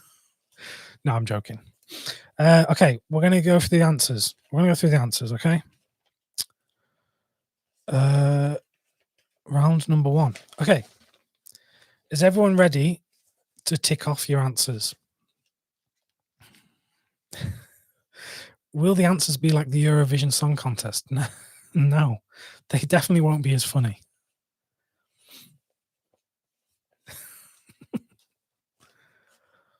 Okay, round number 1 was 80s. So question 1 was, which major 80s sci-fi film had a main character called Elliot? The film was, of course, E.T. the Extraterrestrial. Or you can just put E.T. If you just put E.T., that's absolutely fine. Okay? So, uno pointo, I think. I don't know. So, yeah. The answer to number 1 was E.T. Question number 2. The Philip K. Dick story, Do Androids Dream of Electric Sheep, was adapted into which film from 1982? It was Blade Runner. So, Blade Runner. Question number 3. Get to the chopper is a famous quote from which excuse me from which 80s action movie? It was, of course, Predator. So that was question 3. Question 4. Right, this is the one that people weren't sure on. So this might blow some people's minds. Okay. The question was, who is the biggest movie star of the 80s when looking at how much money all of their hits made at the box office? So I'm gonna get you to guess. So put your guesses in the chat now. You're allowed to put your guesses in the chat. Who is the biggest movie star of the 80s when looking at how much money their movies made at the box office? Get your guesses in. Come on now. Get your guesses in. Get your guesses out for the lads.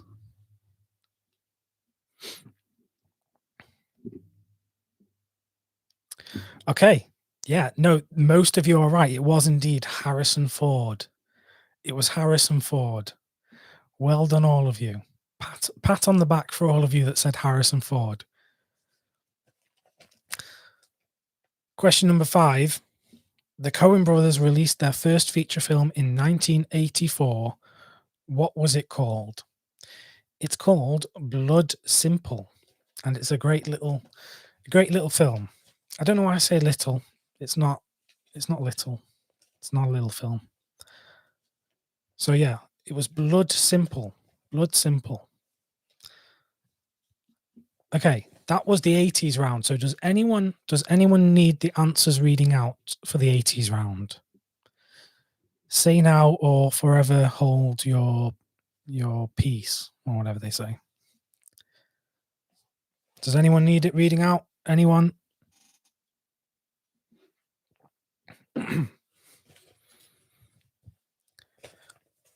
No? Okay, right, we're going to move on.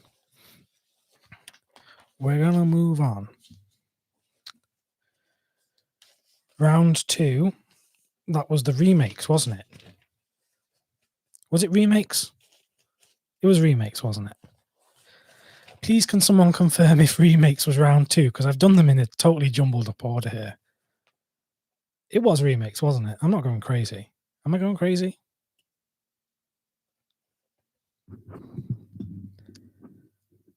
Okay, yeah, it was remakes. Right. Let's move forward. So question number 1 of remakes: which film by Russian director Andrei Tarkovsky had a remake in 2002 starring George Clooney? It was Solaris. So Solaris. So yes, Solaris was the correct answer for that one.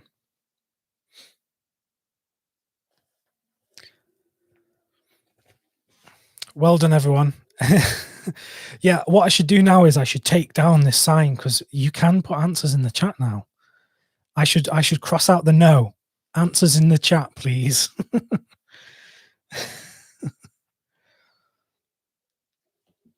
Okay. Dad put Solero. Solero shots. Who remembers Solero shots? Okay.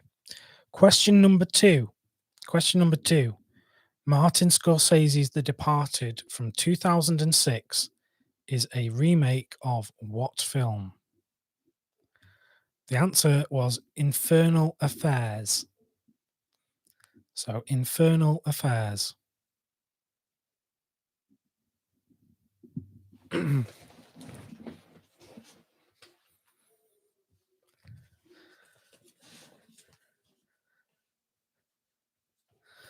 Okay. Question number 3 was, what is the most told and retold story in film history with at least 7 remakes? And the hint was, it's a famous English novel from the mid 1800s. And it is A Christmas Carol. A Christmas Carol by Dickens. Did anyone get that right? Did anyone get Christmas Carol?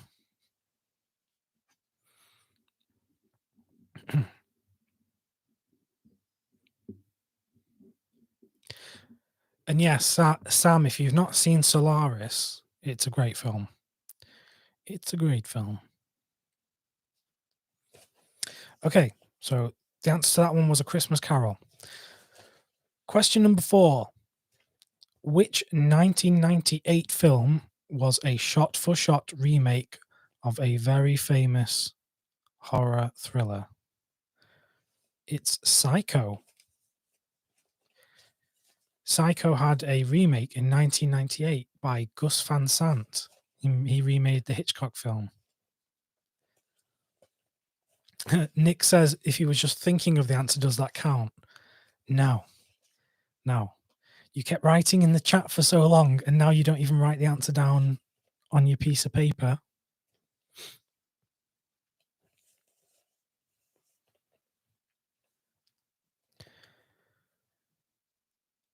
But yeah, it was Psycho. Funny story about that, apparently. So a lot of people say that what was the point of that film? And I believe that Gus Van Sant basically pitched it to someone as a joke. And they said, yeah, let's do it. And he just basically got paid to do it. But yeah, it's kind of like, well, what was the point of that film? But anyway.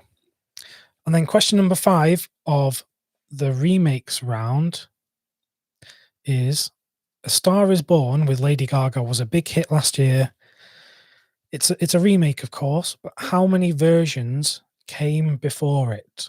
So how many versions came before it? The answer was 3.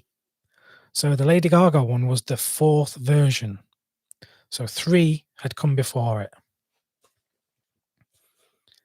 it. So 3 versions of A Star Is Born came before the Lady Gaga one. And I did make it very clear it was the number of how many came before it, so not including the Gaga one. So there you go. That was round 2, remakes. Does anyone need any answers repeating? Does anyone need any answers? Come get your answers. No? No one needs one?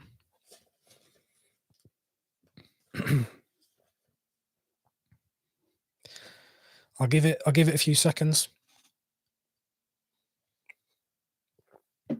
Hey, some people are doing very well. Albert says he's got 10 so far. 10 out of 10. Gold star for you.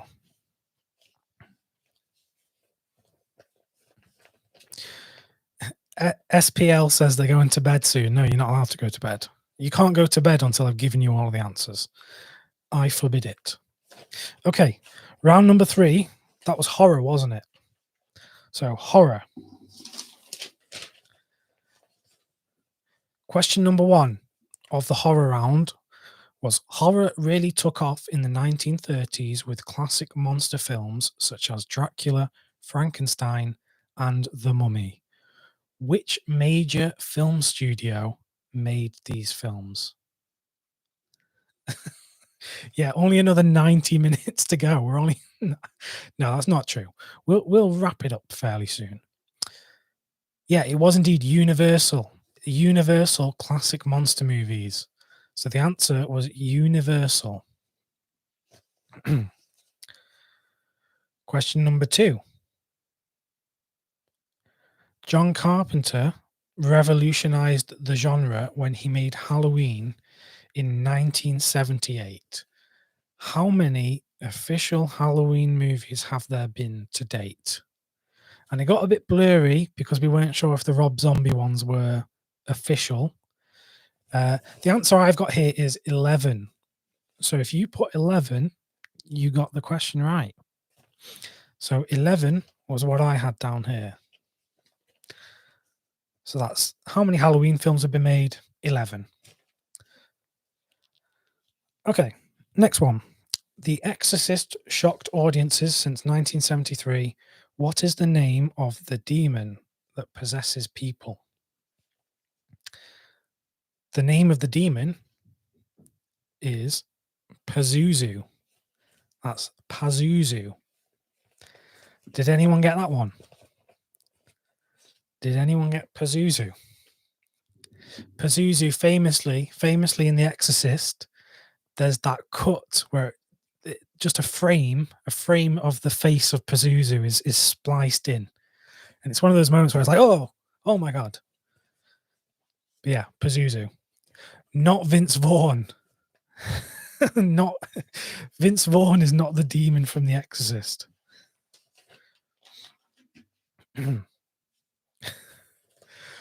Oh, come on, Dad. Keep it PG. Pazuzu is not your pet name for a part of your anatomy. I know that's true. I think it does only mention Pazuzu in the credits, but of course it's mentioned in the sequels and in the greater source material. Anyway, question 4. Peter Cushing and Christopher Lee were major stars of which British horror film studio? So Peter Cushing and Christopher Lee were major stars of which British horror film studio? The answer was, of course, Hammer, like the old Hammer horror. Definitely not Disney. Definitely not. Although, I mean, funnily enough, they've both been in Star Wars. They've both been in Star Wars, Cushing and Lee. But no, it was Hammer. It was Hammer. Question number 5 of the horror round. Which horror film released in 2019 was set almost entirely in daylight? So which horror film released in 2019 was set almost entirely in daylight?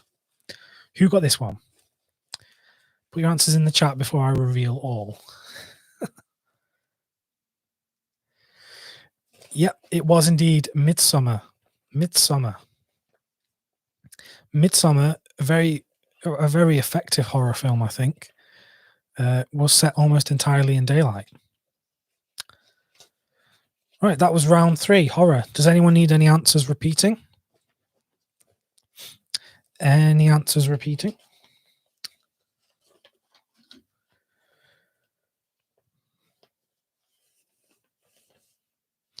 No, no one needs any answers. Okay, next, I think, did we do, was it World Cinema next? Was it World Cinema? I think it was World Cinema. Oh, Ollie's joined us. Ollie, have you just missed the whole quiz? Have you missed this quiz in all of its glory? Well, don't worry, because I believe that after this live stream, this is going to be saved as a video, so you can work through it, go at your own pace. Yeah. Amelia says she needs to go to bed. No, you're not going to bed yet. Let me finish this. Okay, World Cinema. Question 1, which autobiographical Italian film from 1963 is said to be one of the best films about filmmaking? It's 8.5. Fellini's 8.5.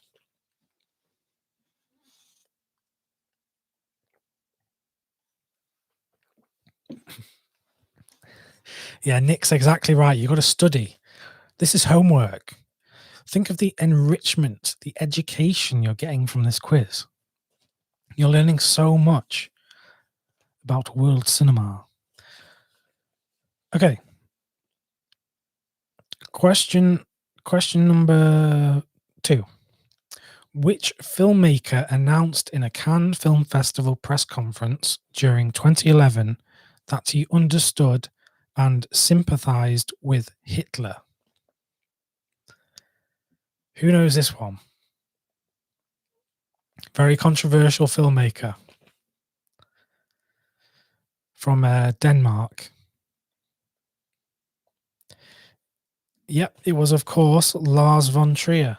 Lars von Trier said that it was in the press conference for Melancholia, and he was sat next to Kirsten Dunst, who was the star of Melancholia. And you can watch this online. You can watch the press conference online, and you can just see her face drop. You can just see her be like, oh my, what is he saying?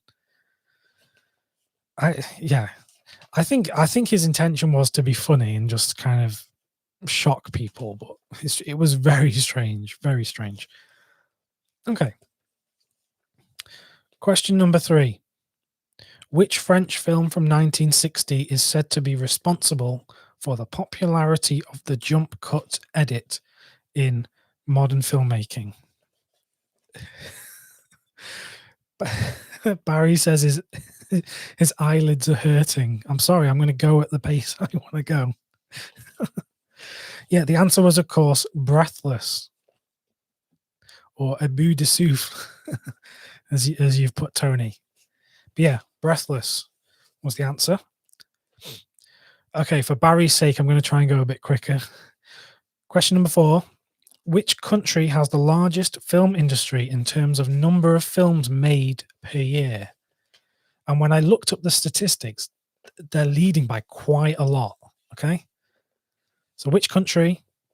I want to just see what people are putting in the chat first before I reveal. Get your answers in.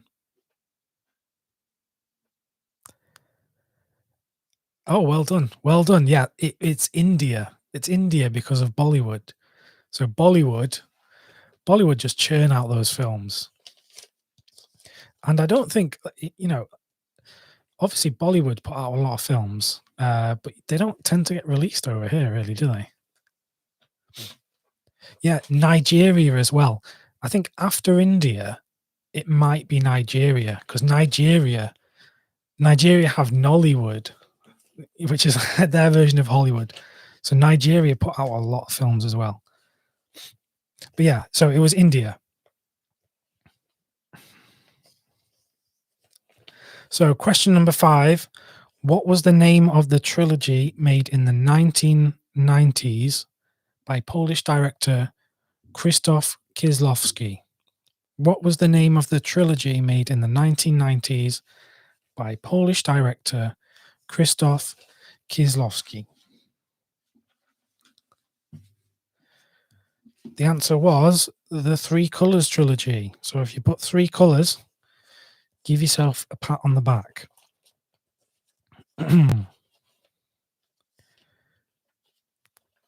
Okay, the next round. What was the next? Was the next one sequels? Was it sequels? Gosh, I'm very professional here, aren't I? It was sequels, wasn't it? I'm not going crazy, am I? Okay, yeah, it was sequels. Thanks for confirming, Aaron.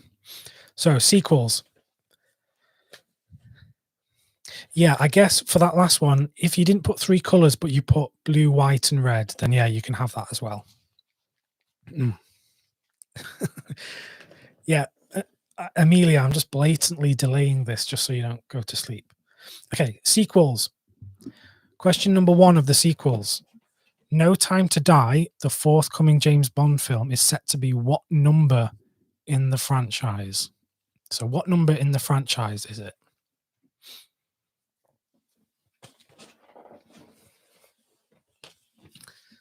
Answers in the chat, please. Yeah, it is, of course, 25. Bond 25, as they've been calling it, which has been sadly delayed. Yeah, 25 was the answer. 25. Two Fat Ladies, 25. Question two. Jaws, that film with the shark, had 3 sequels. What was the name of that third sequel, aka the 4th film in the series? So what was the 4th film? Yeah, Joe, you're right. It is the 5th film with Daniel Craig, but the question was, what is its number in the entire James Bond franchise? Yeah, the answer was Jaws the Revenge. Jaws the Revenge is the 4th film in the Jaws series. So Jaws the Revenge. Okay. Question 3. What is the name of the first Star Wars sequel released in 1980? First Star Wars sequel released in 1980. It was, of course, The Empire Strikes Back. The Empire Strikes Back. I will not just accept episode 5. If you just put episode 5, I'm not going to accept it. You have to have put The Empire Strikes Back.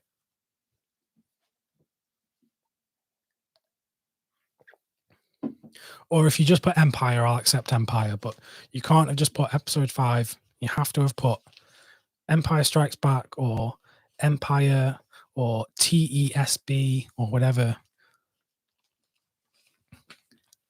Oh, look at Dad showing off. He saw it at a press screening 3 weeks before it came out. Did that actually happen? Okay. Question 4. Which of these is not a sequel in the Fast and Furious franchise? So the options are Too Fast, Too Furious, Fasten Your Seatbelts, or Fast 5. So which one of those is not a sequel?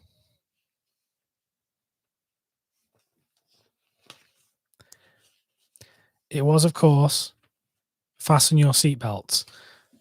Fasten Your Seatbelts is... I think Fasten Your Seatbelts would have been a great name for a Fast and Furious film, you know, promoting safety on the road, you know, drive within the speed limit. You would think they would probably take it in that direction. You know, rest in peace, Paul Walker. But apparently not.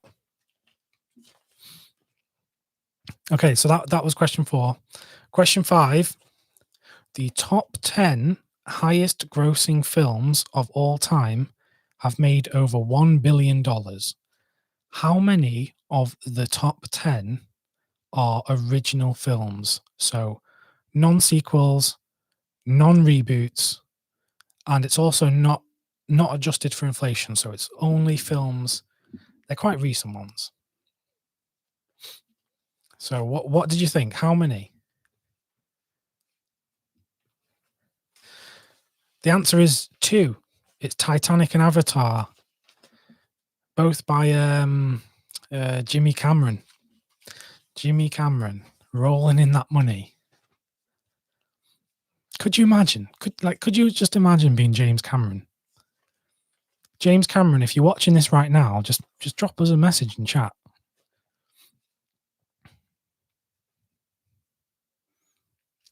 Titanic is still in the top 10. I'm pretty sure, because the thing about Titanic is, because famously what they did is they re-released Titanic in 3D around 2012, didn't they? And then all of the money from the 3D re-release of Titanic bumped it back up into the top 10, I believe. So yeah, Avatar and Titanic. So that was the sequel round. Does anyone need anything repeating? I think from sequels then, we go to the Oscars. Was it the Oscars?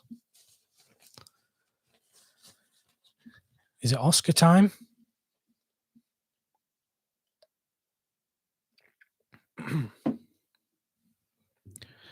Yeah, indeed. There was a film called A Night to Remember.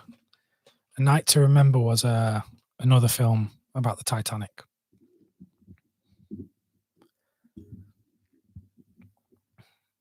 Okay. So, the Oscars. Number 1, which famous actor declined to accept his Oscar in 1973 to protest Hollywood's depictions of Native Americans? Who did you think it was? I must have watched the clip of this acceptance speech a lot. I've watched it a lot on YouTube. It's very, very strange. Yeah, it was Marlon Brando. Marlon Brando himself. So Marlon Brando. Okay, question 2. One person has won the most Oscars for acting. They've won 4 Oscars. Who was it? Who won 4 Oscars for acting? Anyone? Anyone got the answer?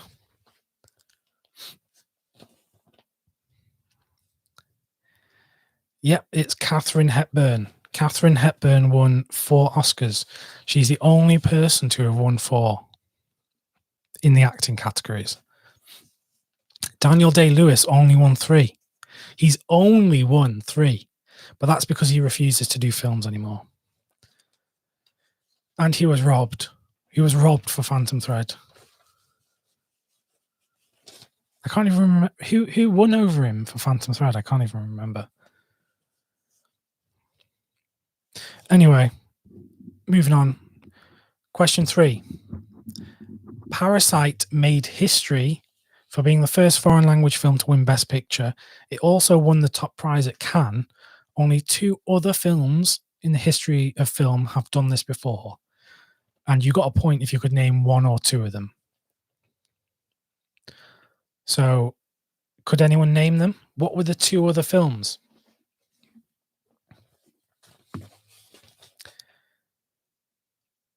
Okay, yeah, I can see Sculder got the answer. So if you put The Lost Weekend or Marty, if you put The Lost Weekend or Marty, you get a point.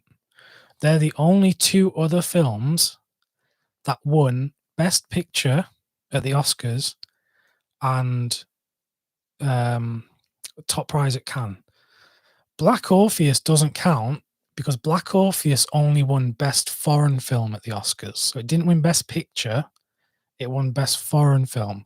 But I was talking about films that won Best Picture and then the top prize at Cannes. Juice says it's 1 out of 10, just like school all over again. Okay, question 4. This is an easy one. A few years ago, La La Land was accidentally announced as the winner of the Best Picture Oscar. This was incorrect. Which film actually won? So, which film actually won? It was Moonlight. Recreation of the speech. Moonlight. That's what the guy did. Moonlight. And it was all very dramatic. I was there. No, I wasn't there, but I was there watching it live. I watched it live as it happened. Oh, very dramatic. It was 5 o'clock in the morning here. I think I had work the next day.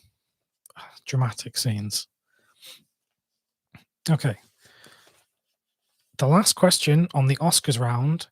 In 2010, an actress won both an Oscar for her best performance and a Razzie for her worst performance. Who was it? So who won both an Oscar and a Razzie in the same year of 2010? Yep, it's Sandra Bullock. Sandra Bullock. She won the Oscar for The Blind Side, and I can't remember what the Razzie was for, but it sure as hell wasn't good, whatever it was. Okay, so that was round 6, wasn't it? It wasn't Gravity. No, this was 3 years before Gravity came out. So no, that's bad film knowledge, not Gravity.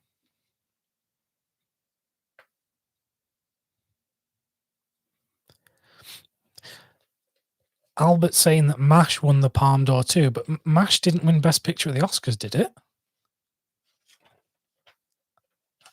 I don't think MASH won the Oscar and the Palme d'Or, did it? Back me up, people. Did it or did it not? I'm gonna have to look it up on the phone now. Did MASH win Best Picture? Did MASH win?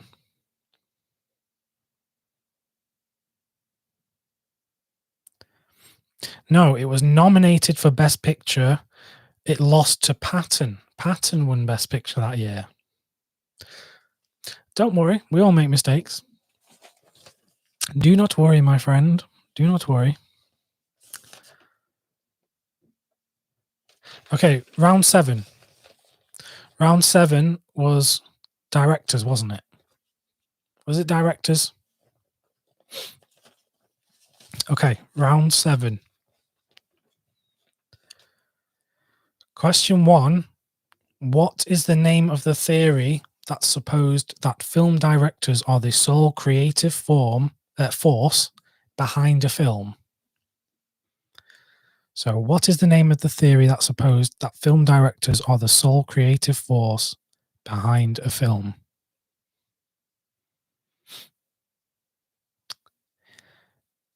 It is auteur theory. So auteur, if you put auteur theory or auteur, you get a mark. You got it correct. It's not Big Bang Theory. No. Question 2. Which famous English director said drama is life with the dull bits cut out? So which famous English director said drama is life with the dull bits cut out?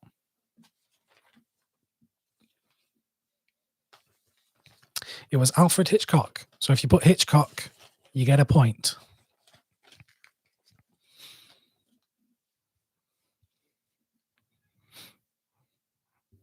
It was not Nicholas Roeg or David Lean. It wasn't Nicholas Roeg or David Lean, but they are great directors. And I'm sure they probably said some very wise things as well. But no, it was Alfred Hitchcock. Question 3. Which director had two major film hits in the same year of 1993? So which director had two major film hits in the same year, 1993? Both of them had music by John Williams as well. Both had music by John Williams. It was indeed Spielberg. It was Steven Spielberg who had Jurassic Park and Schindler's List the same year. Same year. I think he must have cloned himself. He must have cloned himself and made two films in 1 year. They are wildly different films. Does make you think though, what would happen if someone made like a mashup? Maybe that's inappropriate to say. But anyway, moving on. Question 4.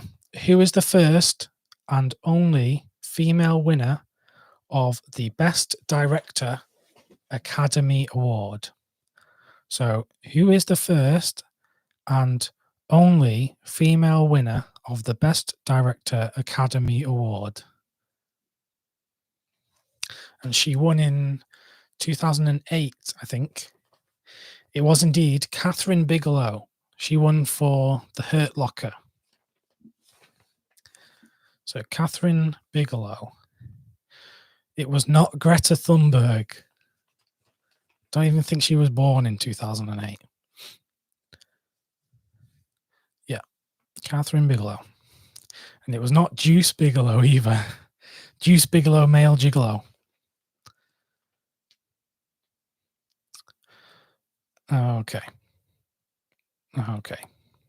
Question 5. Which famous English actor turned to directing in the mid-1950s, making a masterpiece called The Night of the Hunter, only to never direct again due to poor box office earnings? Yes, it was the great Charles Laughton.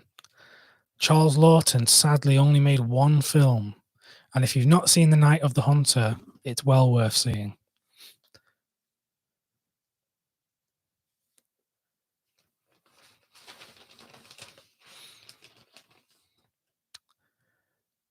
Okay. Does anyone need any of those direct around thingies answers repeating?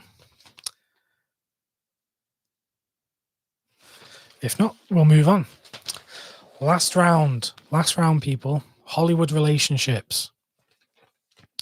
Question 1 was, Brad Pitt and Angelina Jolie are one of the most famous Hollywood couples ever.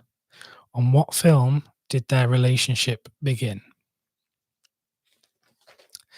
Nick asks, how do you get extra credit on this quiz?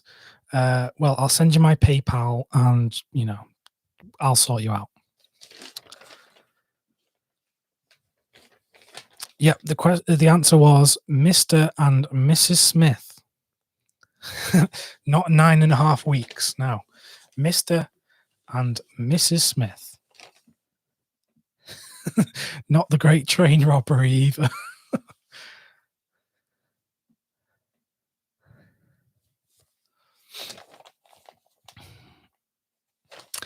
Okay, question 2. Gary Oldman was briefly married to which actress in the early 90s, and she starred in Tarantino's films?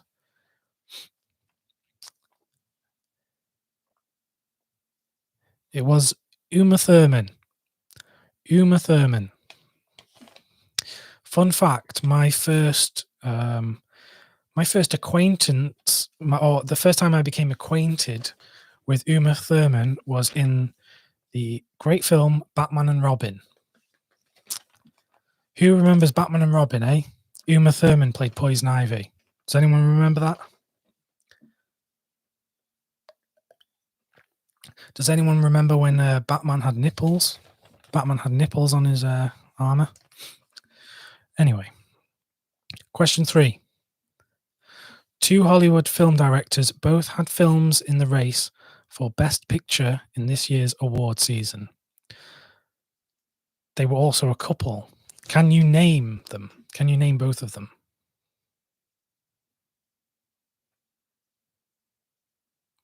So 2 Hollywood film directors both had films in the race for Best Picture this year, and they were a couple. Can you name them?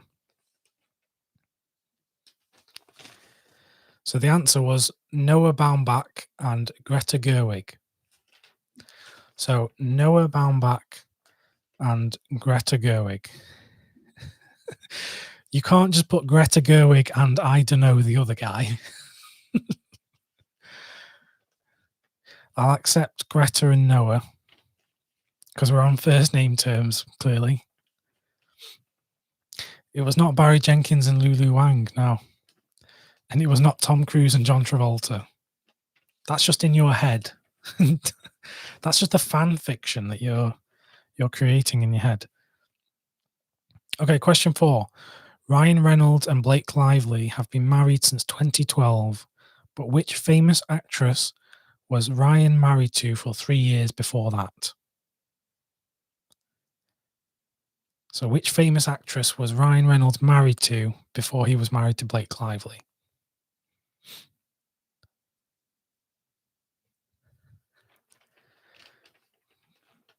It was indeed Scarlett Johansson, or ScarJo, or My Girl Scarlett. It was not Joe Brand. No, definitely not Joe Brand. Question 5. This is the last question on the quiz. Which classic Hollywood actress had relationships with Humphrey Bogart, Frank Sinatra, and Jason Robards? So which classic Hollywood actress had relationships with Humphrey Bogart, Frank Sinatra, and Jason Robards?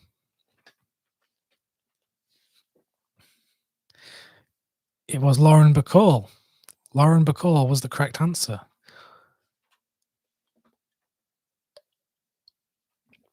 Well done.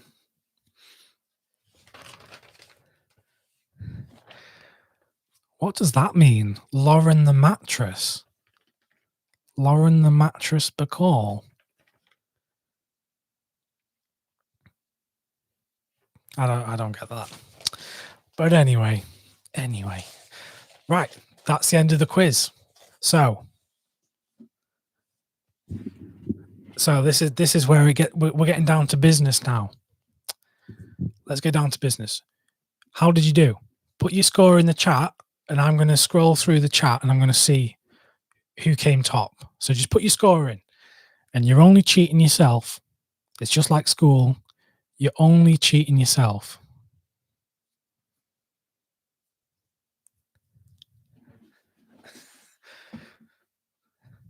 Well done, Amelia, for getting 19 out of 40. I'm proud of you. You can go to bed now.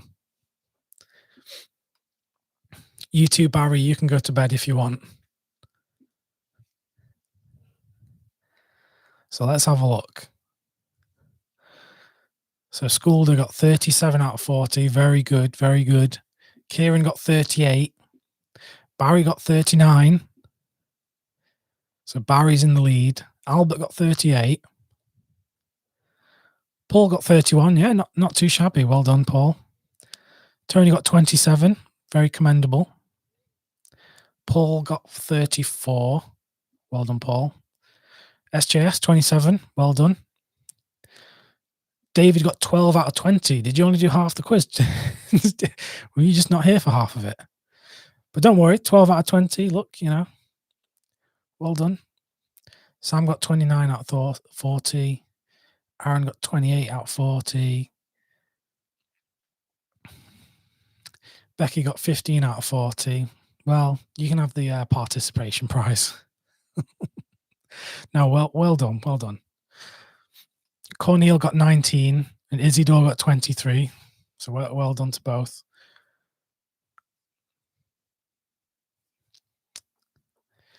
Yeah, well done, Georgia, Steve. Basically, if you didn't get 0, you've done very well. Did anyone get 0? Did Dad get 0? What did you get, Dad? Were you even writing down the answers?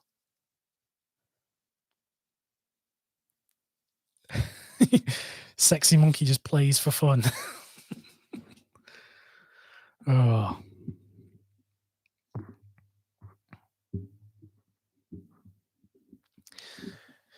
Yeah, we're all winners here. We're all winners. We all had fun. Did everyone have fun? It wasn't too torturous, was it? Did you have fun?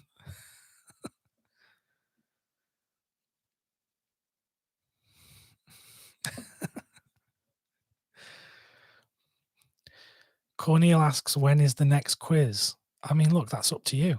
Do you want another quiz? Do you want me to do another one of these in the near future? Would anyone be up for another film quiz, in a week or 2 or something like that?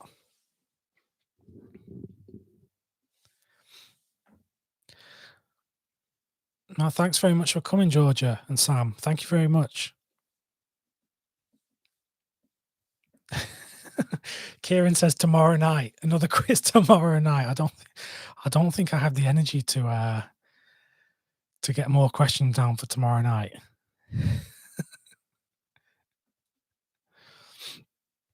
No, look, I'm just happy if I've helped you get through isolation just for 2 hours. The only thing I'll say is this is 2 hours you could have been spending watching a good film instead of watching and listening to me. But no, I'll definitely look at doing another one soon because it seems like it's been a bit of a success.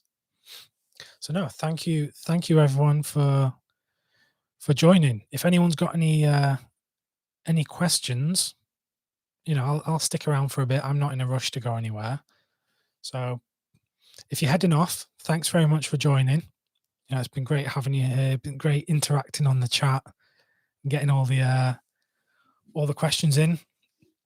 Yeah, what I might do is I might start earlier next time. Oh, Becky said she'll be quizmaster next time. That will be interesting. Oh yeah, who is the winner?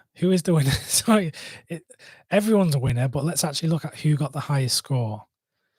So I know that Barry got 39. Did anyone else get 39? Let's have a look. I'm just having a look. So Barry got 39.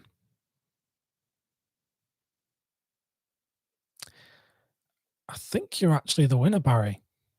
Well done, Barry. Very well done.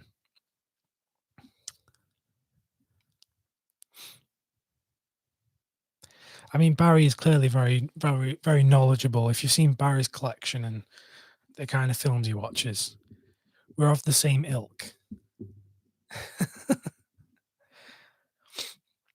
So yeah, well done, Barry. You've won the inaugural quiz on this channel. But yeah, I'm going to stick around for a bit. So if anyone wants to just hang out, if you've got any questions or you want to ask about any film in particular or anything like that, yeah, just let me know. Oh, Stephen and Derry. No, thanks very much, Stephen Derry, for taking part.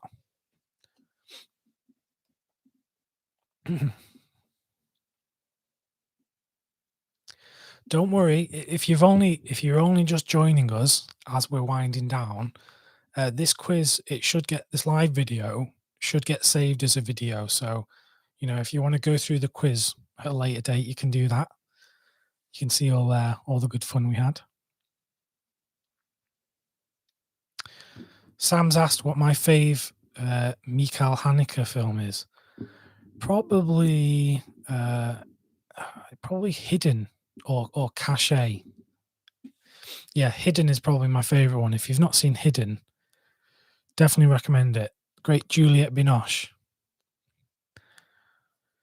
Toby says he's just tuned in. Sadly missed a quiz.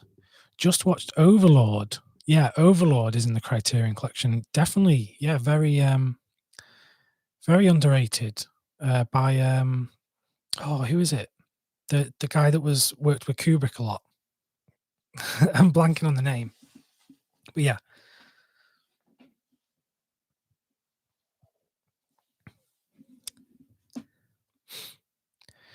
Mike said he watched The Road earlier. Possibly not a film to watch in COVID Britain. Definitely not. Definitely not. What am I reading at the moment? To be honest, nothing. I've been very lazy with my reading.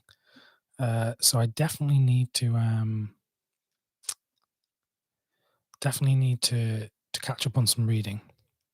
Oh, hey Alex, you're only just joining us. Don't worry, you can catch up on the quiz at a later date if you need to. Paul asks, am I going to do a video for each label in the collection? He really enjoyed the one that I put on all of the shelves. Yeah. So what I'm planning to do, because a lot of people seem to enjoy the video on my collection, what I'll probably do is I'll probably go through and talk about the Criterion Collection in more detail, talk about Arrow Video in more detail. Just go through each individual one. What I might do, because labels like Masters of Cinema are so vast, I might break it up into different videos. Who knows? But yeah, I do definitely want to do that. I think I missed someone's question before. What did I miss? I'm sure I saw some questions.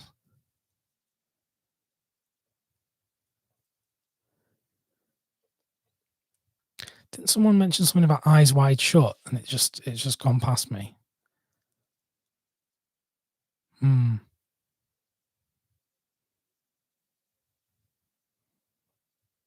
I've totally missed that comment. Someone mentioned Eyes Wide Shut. If you did mention that, I'll ask the question again and I'll have a look at it.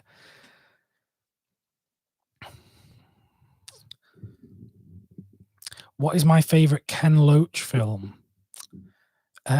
You know what? I think Kes is actually my favorite. Some of his more recent films, like I, Daniel Blake, and Wind That Shakes the Barley, and some of the ones he's made in the last 10, 20 years, I do enjoy them for what they're about and their message and how they're constructed. But in terms of pure entertainment, a film like I, Daniel Blake isn't one that I revisit for entertainment. I don't know if that's something that you guys share as well. I don't know what Ken Loach films do you guys enjoy? I always find Kes is a great one though, because I love the music in Kes. I love the colors in Kes as well. Like all of the fields, all the greenery is very green in that. It's got almost like a saturated look to the cinematography. So I do love Kes. Favorite Chaplin film? So I really like The Kid, but then strangely, I really like Limelight. Limelight's one of Chaplin's later films, when he was a lot older, but Limelight is one that I really do enjoy. Limelight has a scene with Chaplin and Keaton in as well, which is very interesting to see them both. Oh, it was Nick. Nick asked about Eyes Wide Shut, and would it ever be added to the Criterion Collection? You know what? I could see that happening because, obviously they've done this little beauty. I never thought this would get the Criterion treatment, and then it did. So, if they can release Barry Lyndon, I'm sure Eyes Wide Shut is one that they can get. Whether they could get 2001 or Clockwork Orange in the collection, I don't think that's going to happen. But you never know. You never know, because Criterion are getting some pretty big films in the collection now. But yeah, I think they could definitely get Eyes Wide Shut if they can get Barry Lyndon. Kieran, good night. Thank you very much for joining. It's been great having you here. hopefully see you again soon. Oh wow, Paul says that Kes was filmed at his dad's school and that he's in it somewhere. Wow. So you're from Barnsley. Excellent.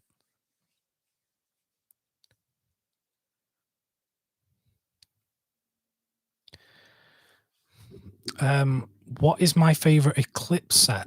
I don't actually own any of the Eclipse sets. Basically, because the Eclipse sets are DVD only. I've always been reluctant to get them because I tend to just collect Blu-rays these days. There's a lot of films in the Eclipse sets that I have picked up on Blu-ray elsewhere. But yeah, no, I don't actually own any of the Eclipse sets, but they are really good from what I've seen. There are a lot of great filmmakers in the Criterion Eclipse sets, and I would love for them to get upgraded to Blu-ray. I would be all over that. I know there's an Eclipse set on Basil Dearden. Basil Dearden has like some of his films. That's one I'd recommend. Do I collect HMV's premium collection? Yes, I do. I have pretty much all of them. I've not watched all of them, but yeah, I do have HMV's premium collection. That they have Barry Lyndon in that as well. Do I think that the Reanimator limited edition from Arrow is worth it? Is worth $100? That's one that I don't actually own because the Reanimator limited edition was only in the US. It wasn't in the UK. I've got, I don't know where it is now, but I've got a Reanimator Steelbook. So I don't have the Arrow video special one. Whether it's worth $100, I don't know. It's not going to be something that gets reprinted, so it's up to you. I mean, I've paid more than $100 for special editions, so I totally wouldn't blame you for spending that. Reanimator's a great film as well. Really enjoyable.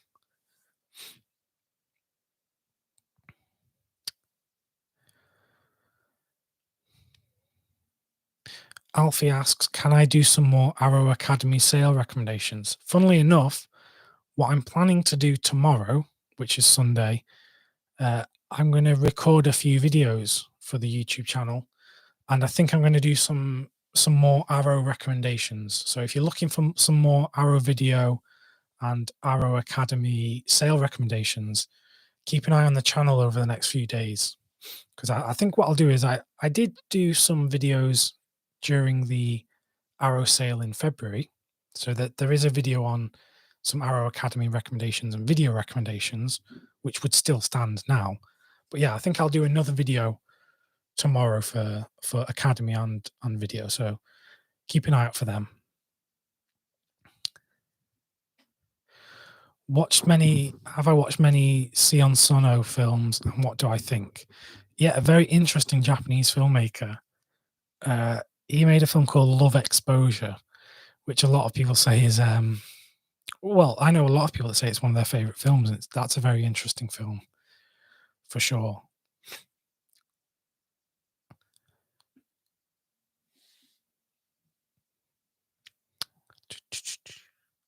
Yeah, Sexy Monkey says they've got the Kurosawa Eclipse set. Yeah, because I don't think those films are on Blu-ray, are they? Still holding out for a Kurosawa complete box set one day from Criterion. Who knows?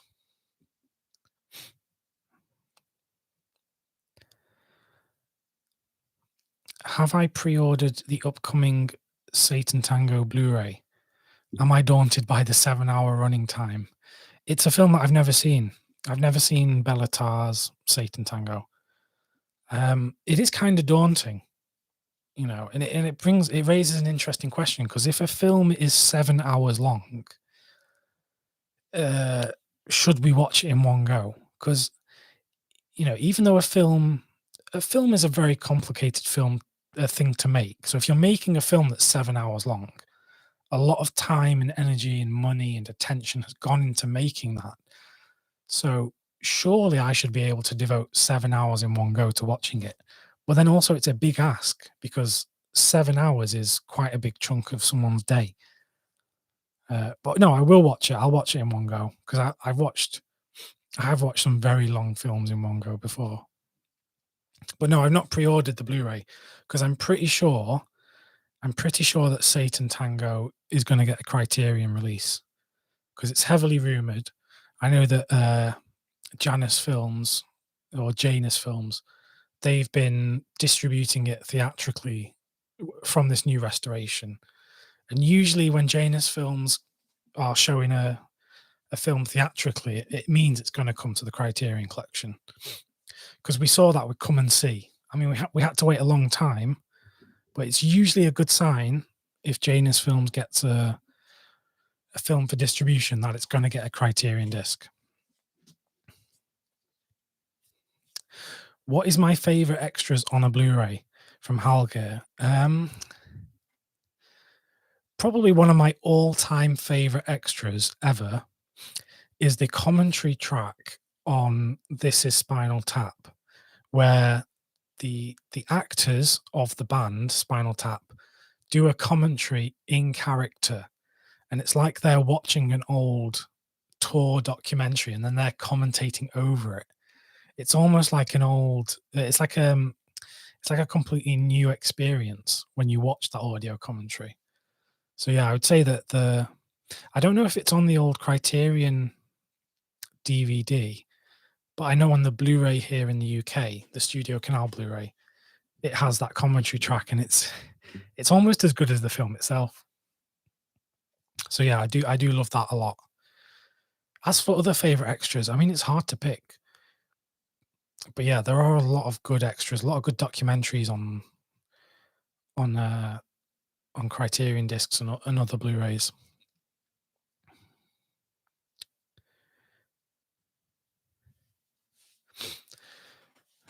Nick says that he watched Altman's Images recently, which I've still got that on display in the background. And he wondered if I'd seen it and what I thought of it. Yeah, no, I've seen Images quite a few times. I think it's really, it's very eerie, very eerie. It's much in the vein of Altman's Three Women. Three Women, if you're not seen it, it's quite an eerie film. It's not like Altman's big ensemble films, where it's usually quite cool and chilled out and very conversational. Images has that paranoia and that feeling of horror and eeriness and dread. It's a great film. Do I know about Olive Films and Kino Lorber? Kino Lorber has quite a few Godard movies now. Yeah, I do know about Olive Films and Kino Lorber. I do have some Olive Films actually. I've got Johnny Guitar. That's the Nicholas Ray film, which is a great film.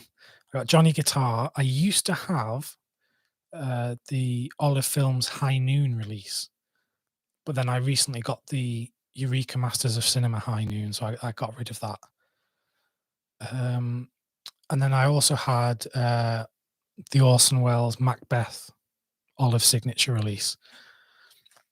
But as for Kino Lorber, no, I don't actually own any Kino Lorber films. I would love to own a lot of them. It's just importing from the US is very expensive. And usually when I'm importing from the US, it tends to be Criterion films that I'm trying to get. But yeah, I am very interested in getting some Kino Lorber films eventually. It's just a case of cost and it being expensive. Nick says that he loves the commentary track on Being John Malkovich. I've not listened to that one, actually. I should give that a go.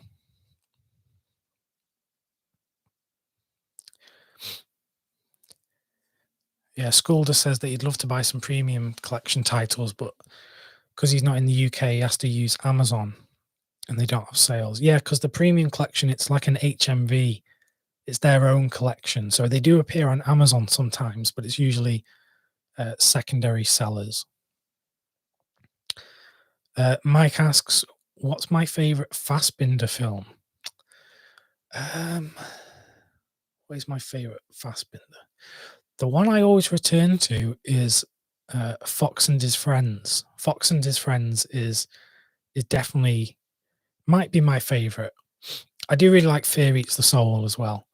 I do love Fassbender just because of the whole melodrama to it. His style, very inspired by Douglas Sirk. Yeah, I don't know what. Yeah, Fox and His Friends is probably my favorite. That said, Bitter Tears of Petra von Kant is another one that I do really like.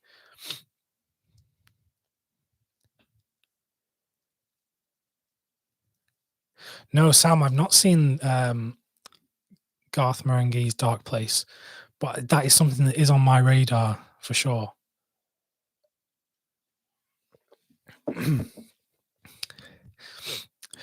Venga Boys asks, is the last Star Wars movie as bad as people say? I haven't seen it. I actually liked The Last Jedi, but slightly worry this will be another nostalgia fest like The Force Awakens. I mean, that's a whole can of worms that I don't really want to open here. Whether you think the last Star Wars film is good or not, honestly, I don't know. It's going to be totally subjective. All I'll say is some people love it, some people hate it. I would say I don't either love it or hate it. So yeah, that's a very vague answer, isn't it? I just don't want to start a big Star Wars, kerfuffle.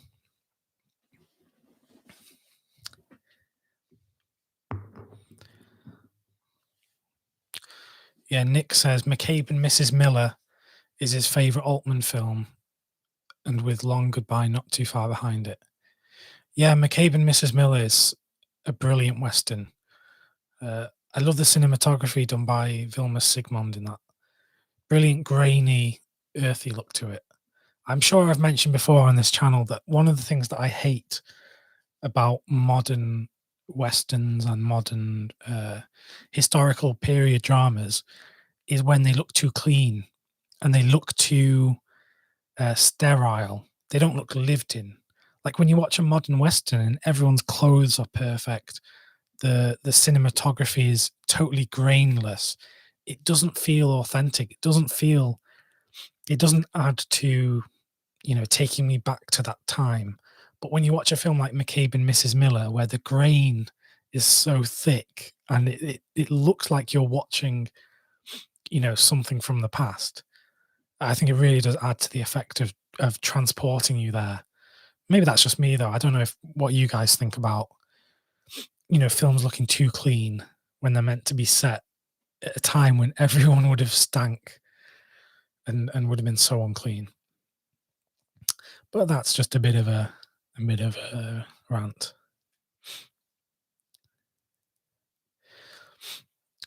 Yeah, Thomas asks, how come I have to buy Criterion from the US?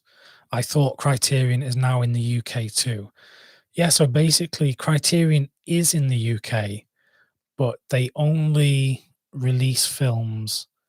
They only release a few films a month, and they've only started a couple of years ago. So we don't have everything that's available in the US. We only tend to get drips and drabs. We get like what's available, because a lot of films that are released by Criterion in the US are tied up by different labels here in the UK. So we're basically just lucky to get anything, I think. Like you guys in the US have it much better in terms of Criterion because you're getting 4, maybe 5 titles a month, and you've had that since 2009 on Blu-ray, whereas we only got Criterion in 2016, I think. So yeah, we are missing out a lot in the UK on Criterion.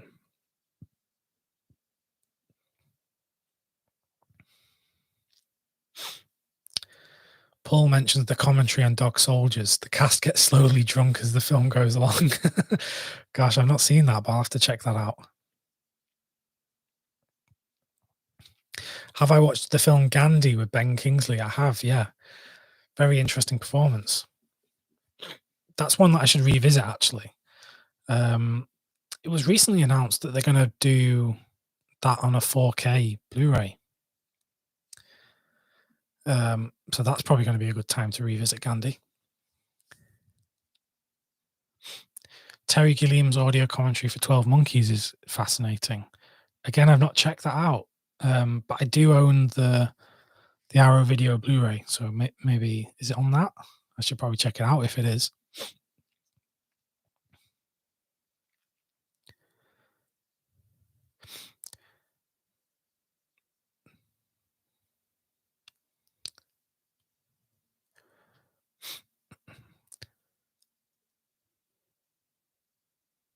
Do I have a favorite Terry Gilliam film?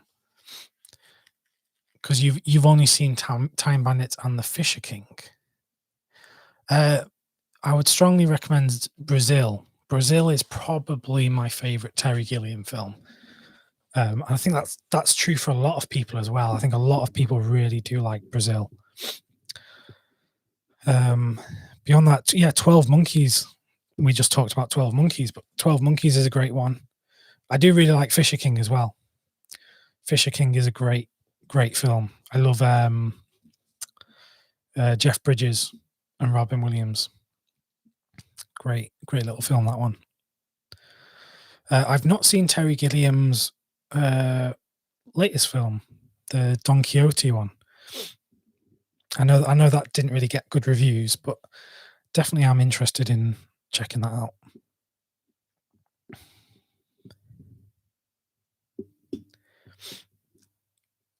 Yes, Nick mentions Assassination of Jesse James by the coward Robert Ford. That is probably one of my favorite modern westerns, actually. And yeah, for sure, they had Roger Deakins doing the cinematography, so you can't go wrong with that. That is such a great film. Yeah, I'm a big fan of that.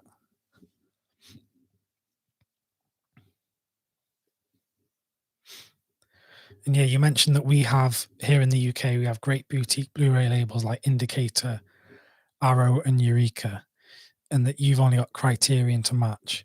I mean, we do have Indicator and Arrow and Eureka, and they're great for sure. But you've also got Arrow. Arrow releasing in the US now, and then you've got Kino Lorber, you got Shout Factory, Scream Factory. What else have you got? You got other labels that are going over my head. You got Olive, Warner Archive. You got tons of different good labels.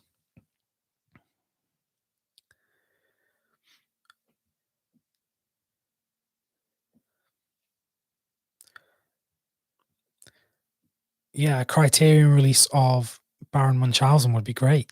That would be a great companion piece to the Karel Zeman version of Baron Munchausen as well, which just got a Criterion release.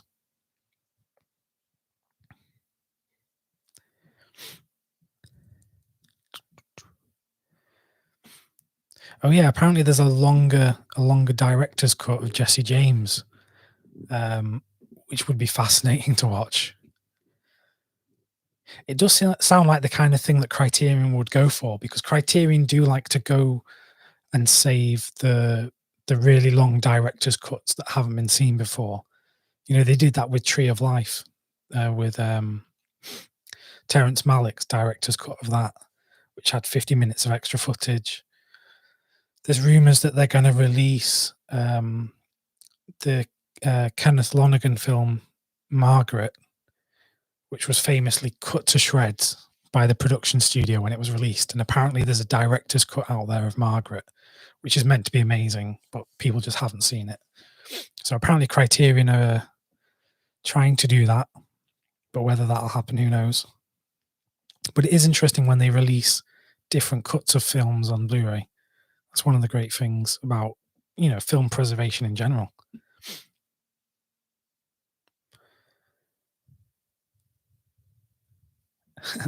Mike says that Jim Broadbent signed his promo DVD of Time Bandits. Wow. Wow, that's great. What's my favorite Paul Schrader directed film? Favorite Paul Schrader directed film. I do really like Mishima for how strange and out there it is, and for its use of sets and, you know, the study of Mishima as a man. But as is it my favorite? I do really, really, really like Hardcore. Hardcore by Paul Schrader is a great film. Blue Collar's great. And I'm also a huge fan of First Reformed, which was his latest one. Really, I'm a big fan of that one. So what's my favorite? Maybe Hardcore, maybe First Reformed. I'm not willing to commit to one favorite by Paul Schrader.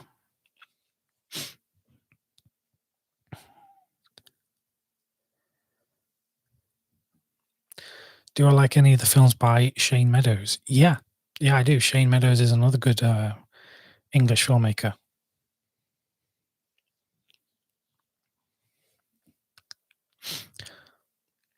Wow, Sexy Monkey says Blue Collar is his favorite best film of the 1970s. Wow, that's a big comment to make.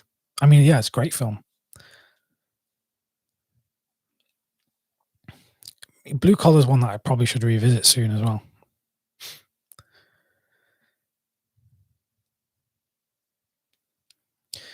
Yeah, it is strange that Criterion haven't released Abel Gantz's Napoleon, because I've got the BFI special edition Blu-ray that came out 4 years ago here. It does seem like something that would have been all over, especially because of Francis Ford Coppola's. He was part of, bringing that back into the mainstream, because I know that Coppola was putting on screenings of Napoleon and was definitely behind a lot of its preservation. It seems like the kind of thing that Criterion would be into.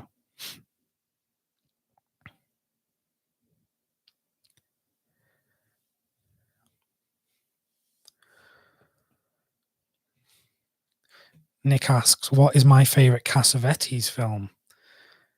He's been getting into his filmography recently, and it's intense. Yeah, Cassavetes is a very intense, very real filmmaker.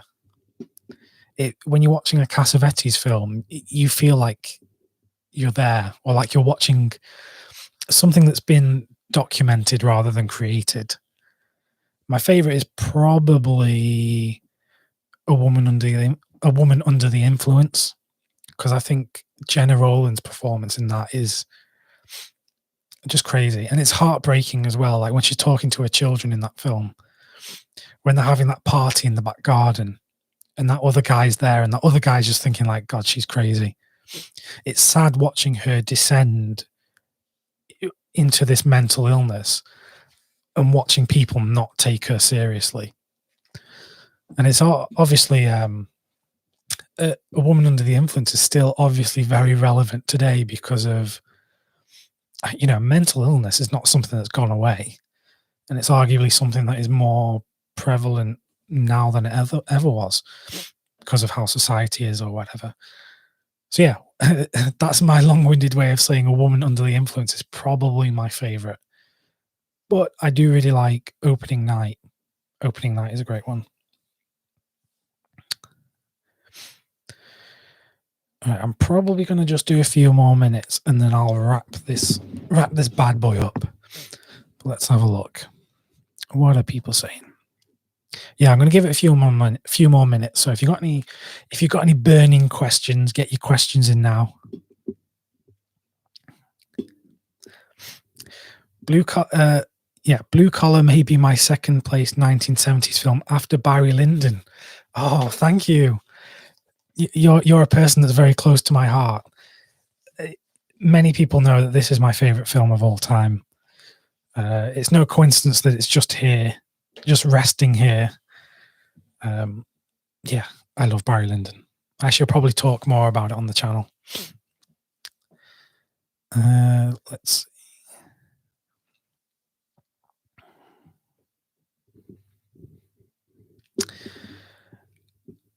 Am I able to separate the art from the artist? Yes, I am. I am, because so if you're talking about Roman Polanski, yeah, I mean, I watch his films and I recognize that they are great films, and I also recognize that he is not solely the person that made those films. Many people were part of making those films, and many people put great work into making those films. So if you look at a film like Chinatown, I love the screenplay for Chinatown. I love Jack Nicholson's performance and Faye Dunaway. And the direction, I like the direction as well. I can distance art from the artist, but that is a very complicated question. Actually, it was just this morning, I watched 2 Woody Allen films. I watched Crimes and Misdemeanors, and Hannah and Her Sisters. So I watched both of them, and they're great films. Great films.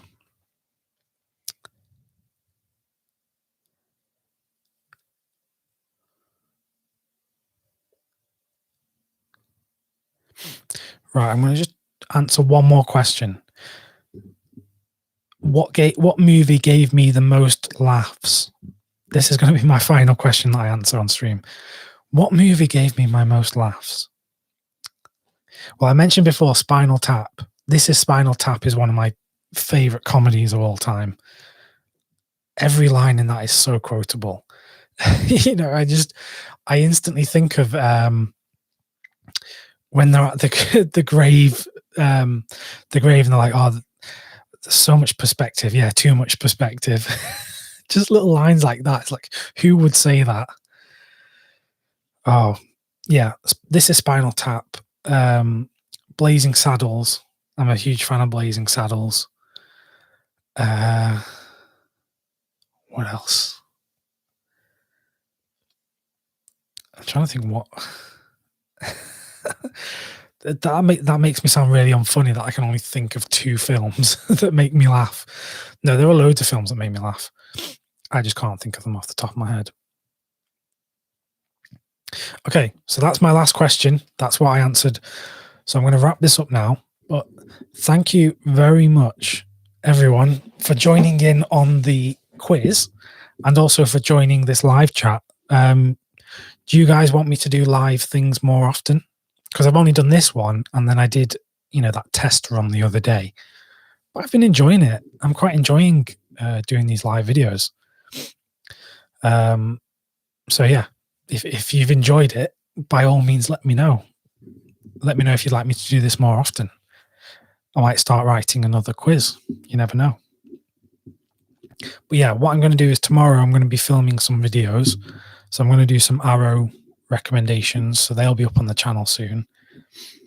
And look, get in touch with me on YouTube or on Instagram or Facebook or whatever. Just let me know what kind of videos you'd want to see soon on the channel. And I'll get making them. So yeah, that about wraps up this stream. So yeah, thank you very much, everyone. Thank you very much for making my Saturday evening so good. Really enjoyed chatting to everyone. It was great seeing you all here in the chat. Had a lot of fun, a lot of laughs. Well done to everyone who did well in the quiz. Yeah, I'm gonna say goodbye. So have a good night, everyone. Stay safe, stay well, stay clean. Yeah, have a good night and have a good day tomorrow. I'll see you very soon. Bye-bye, everyone.